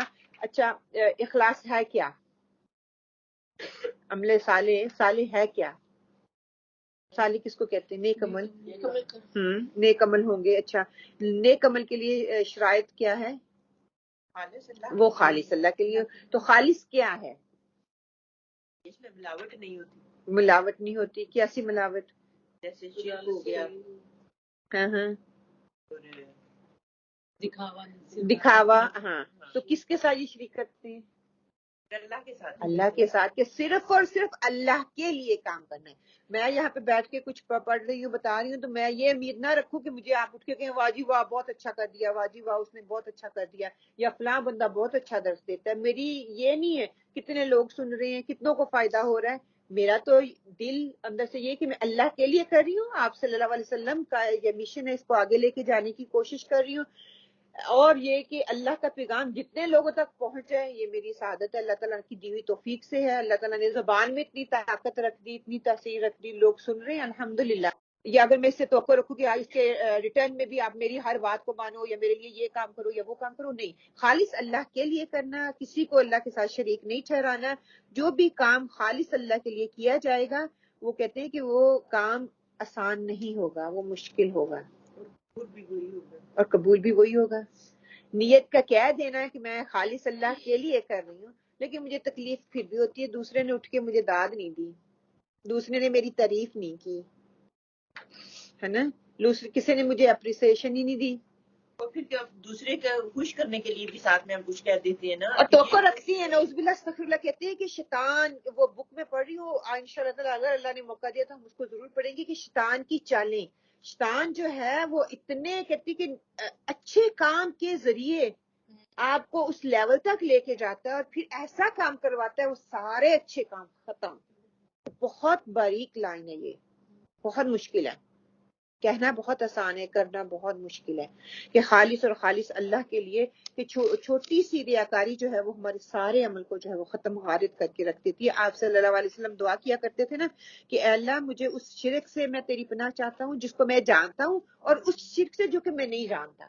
کہ اننونلی میرے دماغ میں کوئی ایسی بات آ جاتی ہے نا، نعوذ باللہ استغفر اللہ، اچھا یہ فلاں کام فلاں نے تو ایسے کیا، فلاں نے ایسے کیا، یا میں نے ایسے نہیں، اس نے ایسے نہیں. یہ بات بالکل اللہ تعالیٰ سے دعا کریں کہ اللہ تعالیٰ ہمارے لیے اس میں جو ہے وہ آسانی پیدا کرے، ہمیں خالص نیت کو جانتے ہوئے خالص اللہ کے لیے کام کرنے والا بنا دے. کہ انسان کی نجات کا انحصار جو ہے خاص گروہ میں نہیں ہے، خاص طبقے میں نہیں ہے، خاص فرقے میں نہیں ہے، خاص ذات سے نہیں ہے کہ میں سید ہوں، میں شیخ ہوں، میں یہ ہوں، میں وہ ہوں، میرا فلان طبقے سے تعلق ہے، میں نصرانی ہوں. پتہ ہم پیچھے پڑھیں، میں نصرانی ہوں، ہم سابی، ہم یہودی ہیں، ہم ہی اللہ کے خاص ہیں، ہم جائیں گے، ہم بخشے ہوئے ہیں. یہ سارا اس چیز کی نفی کی جا رہی ہے کہ دو ہی چیزیں اللہ کے ہاں مطلوب ہیں. وہ کیا ہے کہ ایمان مفصل. کیا ہے ایمان مفصل؟ آمنت باللہ وملائکتہ وکتبہ ورسلہ والیوم الآخر خیر شرہ من اللہ تعالی والبعث بعد الموت. ہاں، کہ یہ جو 5 چیزیں ہیں ان پہ ہمارا ایمان ہے. اگر یہ نہیں ہے تو یہ کیا ہے؟ ہمارے پاس کچھ بھی نہیں ہے. ہر چیز پہ ہم نے ایمان لے کے آخرت کے دن سے لے کے پیدا ہونے سے کے دن سے لے کے آخرت تک جو ہے وہ پھر اس میں کیا عمل صالح، نیک و صالح عمل جو ہوں گے وہ اللہ تعالیٰ کے ہاں قبول ہے، ورنہ کوئی طبقہ کوئی چیز اللہ کے ہاں قبول نہیں ہے. ٹھیک ہے، یہ ہماری تھوڑی سی جو ہے وہ ریویژن ہو گیا الحمدللہ. ہاں واؤ دال جو ہے کہ ہادو نرمی کے ساتھ رجوع کرنا، رینگنے کے لیے یہ لفظ استعمال ہوتا ہے. نرم رفتاری کے ساتھ چلنا اس کے لیے ہوتا ہے. تائب کے لیے آتا ہے سواری کو نرمی کے ساتھ چلانا، اس کے لیے جو ہے لفظ جو ہے ہادو لفظ استعمال ہوتا ہے. والنصارى نون صادرا سے ہے کسی کی مدد کرنا، اللہ تعالیٰ کا اپنے بندوں کی مدد کرنا، اس کے لیے لفظ استعمال ہوا ہے. حدود الہی کی حفاظت کرنے والوں کے لیے یہ لفظ استعمال ہوتا ہے. احکام میں شریعت کی بجاوری کے لیے ہوتا ہے. طلب اور نصرت کے لیے ہوتا ہے. باہم تعاون سے ہوتا ہے. خواہ واؤ فا خوف سرین اور شواہد سے کسی آنے والے خطرے کا اندیشہ کرنا، اللہ تعالیٰ سے ڈرنا. خوف الہی کے لیے یہ لفظ استعمال ہوتا ہے. ڈرانا یعنی کہ اللہ تعالیٰ کا لوگوں کو ڈرانے کے لیے لفظ استعمال ہوتا ہے. خوف کی حالت کے لیے استعمال کیا جاتا ہے. اور کسی انسان کا اظہار خوف کرنا اس کے لیے بھی یہ لفظ استعمال کیا جاتا ہے. آگے کیا ہے کہ نجات اخروی کا دار و مدار کیا ہے کہ ان عقائد کے مطابق صالح عمل کرنا، روز آخرت پر ایمان لانا، قرآن پر ایمان لانا، اور آپ صلی اللہ علیہ وسلم پر ایمان لانا، اور توحید الہی. کہ سب سے پہلے جو توحید پر ایمان لے کے آؤں گی، پھر آپ صلی اللہ علیہ وسلم پر ایمان لے کے آؤں گی، پھر قرآن پر ہوگا، پھر روز آخرت پر ہوگا، پھر ان عقائد کے مطابق عمل نیک صالح جو ہے وہ میں کروں گی. ٹھیک ہے، یہ سارے جو اعمال ان کا انحصار میرا آخرت پہ ہے.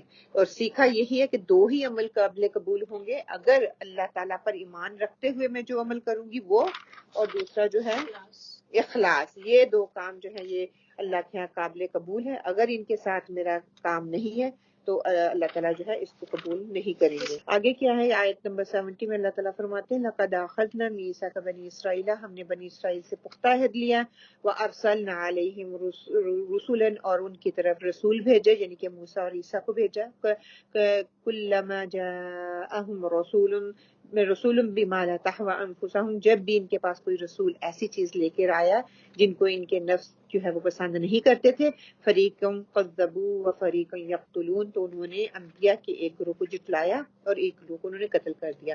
حضرت یحییٰ علیہ السلام اور حضرت زکریا علیہ السلام کو انہوں نے قتل کیا، کئیوں کو جھٹلا دیا، کئیوں کا حکم ہی نہیں مانا.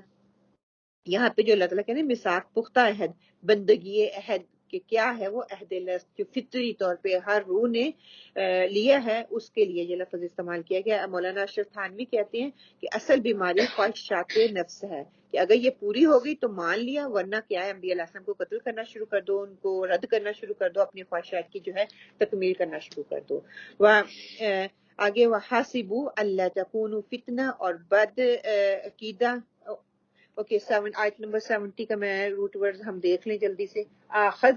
اخذ کرنا کہ کسی چیز کو حاصل کر لینا، جمع کر لینا، ہاتھے میں لے لینا. وہ شخص جو اشوب چشم میں مبتلا ہو اس کے لیے لفظ بولا جاتا ہے وہ زمین جسے کوئی شخص اپنے لیے خاص کر لے.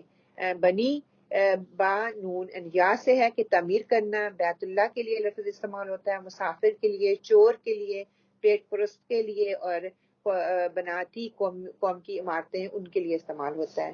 پھر کیا ہے کاف لام لام جو ہے کلما کے لفظ کے لیے کاف لام لام کسی شے کو یکجان کرنا اس کے لیے آتا ہے. کئی چیزوں کا مجموعہ اس کے لیے آتا ہے. باپ اور اولاد کے لیے آتا ہے، رشتہ داروں کے لیے آتا ہے، تاج کے لیے آتا ہے، زبان کا کلام سے عاجز ہو جانا اس کے لیے آتا ہے، اور سینے کے لیے یہ لفظ جو ہے استعمال کیا جاتا ہے. اس آیت میں تفسیری نکات کیا ہے کہ بنی اسرائیل کا رسول کو جھٹلانا نفس کا بت یعنی کہ دین پہ نہیں آنے دیتا، کہ جب خواہشات حاوی ہو جاتی ہیں تو انسان دین سے دور ہو جاتا ہے. بنی اسرائیل کی خواہشات کی پیروی کرنا. پھر کیا ہے کہ دین کو جھٹلانا کیا ہے کہ ادھوری اطاعت اور خواہشات کی پیروی. اطاعت ادھوری ہے، اللہ تعالیٰ کے حکم کی نافرمانی کروں گی تو وہ ادھوری ہے. کیوں؟ کیونکہ میں خواہشات میرے اوپر حاوی ہیں، تو جس کی وجہ سے میں دین کو جھٹلا رہی ہوں. اس آیت سے ہم نے سیکھا کیا ہے کہ انبیاء کی تعظیم کرنی ہے. ہوا یعنی کہ خواہشات کی پیروی جو ہے وہ ہدا یعنی کہ ہدایت سے دور کر دیتی ہے. ہوا اینڈ ہدا یہ دونوں میں تھوڑا سا فرق ہے، صرف ایک زبر کا. ہوا جو ہے نفس کی ہے، پیچھے آج یہ، آج کل یہ، پرسوں یہ کر لوں، یہ کر لوں، یہ کر لوں، میرا دل یہ چاہ رہا ہے، یہ چاہ رہا ہے. جب اس کے پیچھے پڑ جاتا ہے انسان ہدایت سے دور ہو جاتا ہے.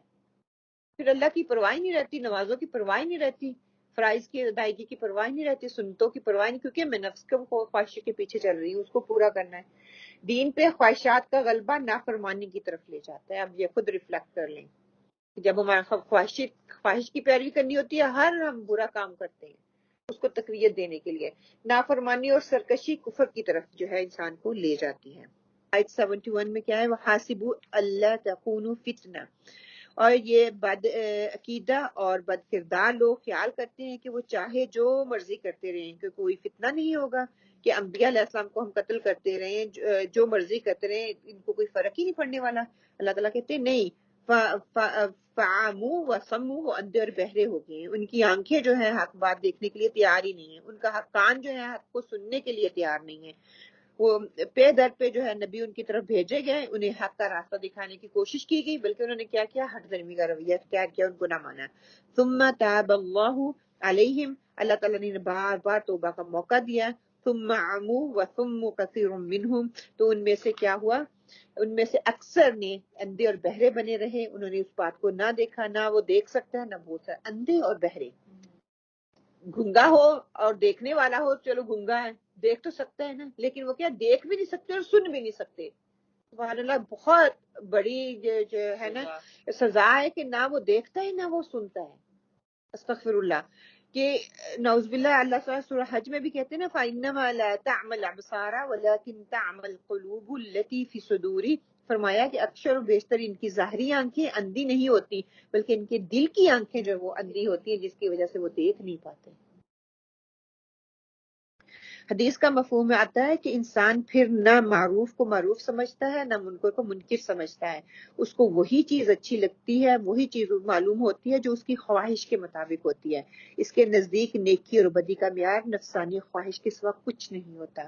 اندھا اور بہرا ہونا یہی مطلب ہے کہ میری خواہش، میں انسان تکبر جو ہے انسان کو لے کے جو ہے وہ بیٹھ جاتا ہے.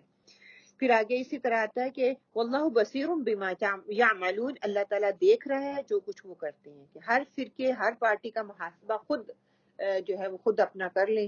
میں اور آپ ہم اپنا محاسبہ کر لیں کہ ہم کہاں پہ ہیں، کتنی خواہشات کی میں پیروی کرتی ہوں، کتنے اللہ تعالیٰ کے احکامات پہ چلنے کی کوشش کرتی ہوں، کتنا میں سنت کو وہ اپنانے کی کوشش کرتی ہوں، میری کوشش کتنی ہے. اللہ تعالیٰ نے تو کوشش دیکھنی ہے. اخلاص کے ساتھ ایک چھوٹا سا عمل کیا وہ شاید آخر میں نجات کا ذریعہ بن جائے. پھر کیا کہتے ہیں کہ سبحان اللہ، فمن تبع ہدا فلا خوف علیہم ولا هم يحزنون. سورہ بقرہ میں پڑھا ہے کہ جو میری ہدایت پر عمل کریں گے وہی خوف اور خطرے سے معمون ہوں گے، یعنی کہ وہ ان کو کوئی خوف اور خطرہ نہیں ہوگا، وہی فلاح پانے والے ہیں. مگر تم نے دوسرا رستہ اختیار کر لیا تو تمہارے اعمال اللہ کی نگاہ میں، اللہ تعالیٰ باریک بین ہے، اس کو دیکھنے والا اللہ کی نگاہ میں ہے. وہ خود وقت آنے پر تمہارا محاسبہ ہو جائے گا، تمہیں پتہ چل جائے گا دنیا میں رہتے ہوئے کیا کرتے رہے اور آخرت کے لیے میں نے کیا تیاری کی. خلاصہ کیا ہوا کہ ایسا کب ہوتا ہے کہ انسان غلط کام کر کے اچھے کی امید رکھے؟ کب ہوتا ہے؟ اس پہ تھوڑا سا بات اگر ہم کر لیں کہ انسان جو ہے وہ غلط کام کر کے اچھے کی امید رکھ رہا ہے، کب ہوتا ہے ایسا؟ اپنے آپ کو دھوکہ دے رہا ہے. لیکن مجھے پتہ ہوتا ہے دل میں دین کا علم ہی نہیں ہوتا، قرآن سے اس کا تعلق ہی نہیں ہوتا، تو اس کو پھر کوئی پرواہ نہیں ہوتی، اللہ کا اس کو خوف ہی نہیں ہے.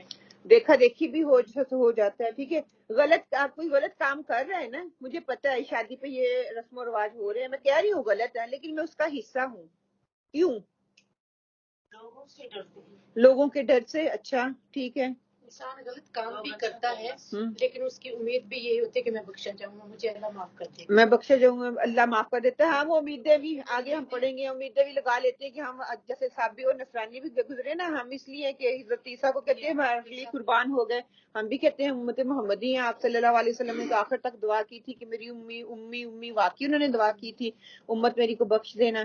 بخشے جائیں گے لیکن گناہوں کو کی سزا بھگتنے کے بعد. اللہ غفور رحیم ہے، ہاں، اللہ بخش دے گا. اللہ تعالیٰ نے غفور الرحیم ہونے کے ساتھ یہ بھی کہہ دیا میں قہار اور جباری ہوں، میں بصیر بھی ہوں، میں علیم بھی ہوں، ہے نا. میرے عمل پر بھی وہ دیکھنے والا ہے. بغیر عمل کیے اللہ تعالیٰ پہلے کیا میں نے عبادت کے لیے پیدا کیا، میں عبادت کروں ہی نا، تو میں کہوں اللہ تعالیٰ غفور الرحیم ہے. پھر اللہ تعالیٰ کا انصاف کہاں گیا، عدل کہاں گیا؟ وہ چیز ہمیں سمجھ نہیں آتی. نفس ہوتی ہے، آنکھیں بند ہو جاتی ہیں، آنکھیں بند ہو جاتی ہے. اچھا، غلطی کا احساس، غلط کام کرتے ہوئے غلطی کا احساس کیوں نہیں ہوتا ہے؟ کیونکہ ہم اپنی غلطی کا احساس کرنا ہی نہیں چاہتے، اس کو ماننا ہی نہیں چاہتے کہ میں غلط کر رہا ہوں. کوئی کہہ کے دیکھے باجی یہ رسم و رواج نہ کرو، سارے کر رہے ہیں، میں غلط تو نہیں کر رہی. میری یہ ہوتی ہے دلیل، میں غلط تو نہیں کر رہی. ایک ہی تو بچہ ہے میرا، میں خود احساس کروں گی تو میں اس غلطی سے رکوں گی نا. دل تو کہہ رہا ہے، آنکھیں کہہ رہی ہیں، دماغ کہہ رہا ہے، جو شعور اللہ نے دیا وہ کہہ رہا ہے یہ غلط ہے، لیکن میں نے کرنا ہے کیونکہ میں خود اس چیز کو احساس نہیں کرتی. غلطی کا احساس نہیں ہوتا تو میں دیکھ نہیں پاتی. جب دیکھ نہیں پاتی، کہتے ہیں نا کہ داغ، میں آپ کے منہ کی طرف دیکھوں، بڑے غور سے دیکھی ہوں تو آپ مجھے پوچھیں گے خیریت ہے، تو آپ کو ایسے ہوگا کہ شاید میرے منہ پہ کچھ لگا ہوا ہے نا، وہ جلد لگ جاتی ہے نا. کیا ہوتا ہے؟ آپ کو احساس ہو رہا ہوتا ہے کہ کوئی میری طرف دیکھ رہا ہے. ہاں، میں آپ کی طرف دیکھوں گی، آپ اس طرح بیٹھے ہوئے تو کچھ نہ انکمفرٹیبل فیل ہوتا ہے، فوراً سے احساس شروع ہو جاتا ہے، آپ اس چیز کو نہ کرنا شروع کر دیتے ہو. جب تک احساس نہیں ہوگا میری صفائی نہیں ہوگی. ہے جو چیز میرے اندر آتی ہے، یا جب احساس نہیں آتا نا تو پھر ایسا ہوتا ہے کہ سبحان اللہ ہم جو ہے اللہ تعالیٰ کے احکامات کو پیچھے کرتے ہیں اور ہم آخرت کو بھول جاتے ہیں. اور کہتے ہیں نا کہ اگر ہم کوشش کریں گے، تبدیلی جلدی نہیں آتی، آہستہ آہستہ آتی ہے. جب آہستہ آہستہ تبدیلی آتی جائے گی تو وہ انشاءاللہ تعالیٰ میرے اندر امپیکٹ ڈالتی جائے گی. یکدم نہیں ہوگا، آج ایک چیز بدلی، کل دوسری بدلے گی، پرسوں تیسری بدلے گی. آہستہ آہستہ یہ جو تبدیلی آتی جائے گی. کہ کہتے ہیں نا کہ اگر انسان کی ذہنی نشوونما شروع ہو جائے تو آہستہ آہستہ اس کی برائیاں نکلنا شروع ہو جاتی ہیں، ریکگنائز کرنا شروع کر دیتا ہے، اس کو دور کرنا شروع کر دیتا ہے. اگر میرے ذہن کی نشوونما ہی نہیں ہو رہی، اگر میں پہلے سے بھی زیادہ دور جا رہا ہوں، اگر میں پہلے سے زیادہ برے کام کرنا شروع کر رہا ہوں، تو کیا یہ میرے ذہن کی ذہن سازی ہو رہی ہے؟ میرے ذہن کی ذہن سازی نہیں ہو رہی، بلکہ اس میں اللہ تعالیٰ سے ہمیں کوشش کرنی چاہیے، اللہ تعالیٰ سے دعائیں مانگنی چاہیے کہ اللہ تعالیٰ ہمیں جو ہے ہماری غلطیاں دکھا دے، ہمیں ایسے لوگوں کی صحبت دے جو ہماری غلطیاں دیکھ کے ہمیں بتائیں کہ ہمارے اندر یہ غلطی ہے, ہمیں اصلاح کی ضرورت ہے, اور ہمیں اس اصلاح کو لینے والا بنا دے. جب کوئی ہمیں بتاتا ہے تو اللہ کا شکر ادا کرے, پہلے اس بندے کو, اس کو کرٹیسائز نہیں کرے کہ اس نے آپ کے اندر برائی کیوں دیکھی ہے. وہ آپ کا خیر خواہ تو اس نے آپ کی برائی دیکھی, آپ بولے تھینک یو, آپ نے مجھے بتایا, میں اپنے اندر ریفلیکٹ کروں کہ واقعی میرے اندر یہ بات ہے. ایک بندے نے, دوسرے نے کہی ہے, تیسرے نے کہی ہے, اوبویسلی میرے اندر کوئی بات ہے. دیکھیے جب ہم پاکستان جاتے ہیں اس کے لیے تیاری کرتے ہیں نا, کیسی تیاری ہوتی ہے, ہر چیز کی ساری چیزیں رکھتے ہیں, ان کے لیے بھی لے کے جاتے ہیں, اپنے لیے بھی ساتھ میں پیسے بھی رکھتے ہیں کہ وہاں سے بھی شاپنگ کریں گے. ہاں تو کتنا ٹھیک ہے. اچھا ادھر جاتے ہیں ان کے لیے تیاری کر کے جاتے ہیں, ایسے تو نہیں نا منہ اٹھا کے چلے. جب ادھر سے واپس آتے ہیں تو پھر ادھر والوں کے لیے لے کے آتے ہیں, ادھر کے لیے تیاری کرتے ہیں. اچھا میں اس کو ریلیٹ کر رہی تھی, جب بچہ بورن ہوتا ہے تو ہم تیاری کرتے ہیں نا, اس نے دنیا میں آنا ہے. میں کہہ رہی تھی ہم تیاری کرتے ہیں ہم پاکستان جانے ہیں, وہ بچہ ماں کے پاس پہنچ گیا, جب وہاں سے آتے ہیں واپس تو ہم ایسے اٹھ کے آ جاتے ہیں, نہیں, کیا کرتے ہیں, جو یہاں پہ جن کو چھوڑ کے جاتے ہیں ان کے لیے بھی سوچتے ہیں نا. ہم ادھر سے تیاری کر کے آتے ہیں, ہے نا. اور تیاری کیسی ہوتی ہے, آخری پتہ نہیں پھر آنا ہے کہ نہیں, ہے نا. تو یہ اللہ تعالیٰ نے دنیا میں ہمیں بھیجا ہے, ہم نے دوبارہ نہیں آنا. وہاں کچھ چھوڑ کے ادھر سے بھی ہم یہی سوچتے ہیں پتہ نہیں ان گھروں میں پھر واپس آئیں گے یا نہیں. ہاں ہاں ادھر سے بھی تیاری کر کے جاتے ہیں, ادھر سے بھی تیاری کر کے آتے ہیں. ٹھیک ہے, اللہ تعالیٰ نے ادھر سے تیاری کر کے ہمیں بھیج دیا. کیا اروا صاحب نے اللہ کو مان لیا کہ اللہ تو ایک ہے, آگے پھر ہمیں شعور دے کے ہمیں آزادی دے دی. ٹھیک ہے, پاکستان نے یہاں پہ وہ ویٹ کا کرتے ہیں 40 کلو 50 کلو, پھر اس کے اندر ہم نے شاپنگ کر کے لی, اس کی تیاری کرتی ہے. ٹھیک ہے, ہمیں وقت پڑا ہوا ہوتا ہے, ہر چیز جو ہے نا ہمارے وزن کے اندر پوری آ جائے, ہم نے ساتھ لے کے جانی ہے. لیکن جب ہم یہاں سے جا رہے ہیں, اللہ تعالیٰ نے ہمیں یہاں پہ بھیجا ہے, اب یہاں سے ہم نے واپسی کی تیاری کرنی ہے, تو کتنی میں تیاری کرتی ہوں, کون سے مال میں اکٹھا کر رہی ہوں, مجھے بے فکر ہو کہ میں دنیا میں گھوموں. تو دنیاوی طور پہ اگر دیکھا جائے, ہمیں شعوری طور پہ دیکھیں انسان ہونے کے ناطے, تو یہ چیزیں ہم کرتی ہیں لیکن لاشعوری میں کر رہے ہیں. ہاں ہم سوچتے نہیں ہیں. ہاں تو اللہ تعالیٰ نے پہلے بتا دیا کہ وہ آخرت پہ جس کا ایمان ہوگا, جنت دوزخ ہے, حساب کتاب ہوگا, اللہ تعالیٰ نے پوچھنا ہے, اللہ تعالیٰ نے دنیا میں بھیجا ہے, ہر چیز کا ایک پرپس ہوتا ہے, اس پرپس کے لیے اللہ تعالیٰ نے مجھے بھیجا ہے, میرا پرپس بھیجنے کا یہ ہے. تو اللہ تعالیٰ ضرور پھر اس کا حساب بھی کرے گا. وہ غفور الرحیم ہے, وہ عراق کا جو مقام آئے گا نا وہاں پہ وہ غفور الرحیم ہے, ان کی نیکیاں اور برائیاں ایک جیسی ہوں گی, پھر اللہ تعالیٰ ان پہ رحمان اور رحیم اور غفور کی جو ہے صفت اس پہ اپلائی ہوگی. انہوں نے کوشش کی ہیں. ابھی کہنا کہ لوگ غلطیاں بھی کرتے ہیں اور یہ بھی کہتے ہیں کہ اللہ غفور رحیم ہے, لیکن میں ہمیشہ یہ سمجھتی ہوں کہ اگر مجھ سے غلطی ہو گئی ہے تو میں پھر کہہ سکتی ہوں نا, کوشش کے باوجود اگر مجھ سے کوئی غلطیاں ہو رہی ہیں تو پھر وہ غفور پھر الرحیم وہ ہے. غفور رحیم ہے. اور دوسری بات یہ نہ بھولے کہ ہم انسان ہیں, ہم فرشتے نہیں ہیں, اور ہم سے بار بار غلطیاں ہوں گی, بار بار گناہ ہوں گے, لیکن ہمیں اللہ تعالیٰ نے ایک راستہ بتا دیا کہ فوراً نا اللہ سے توبہ کرنا. کتنا فاتانون سے ہے سونے کو آگ میں پگھلانا, دین سے گمراہ کرنے والا بلا کے لیے آتا ہے فتنہ, مصیبت کے لیے, قتل کے لیے فتنہ, فتنے کے لیے, آزمائش امتحان کے لیے فتنہ آتا ہے. وسمو صاد میم ہے اس کا روٹ, کہ سماعت ضائع کرنا, سماعت کا ضائع ہو جانا. مہلک اس کے لیے آتا ہے, سخت زمین کے لیے سمو لفظ استعمال کیا جاتا ہے.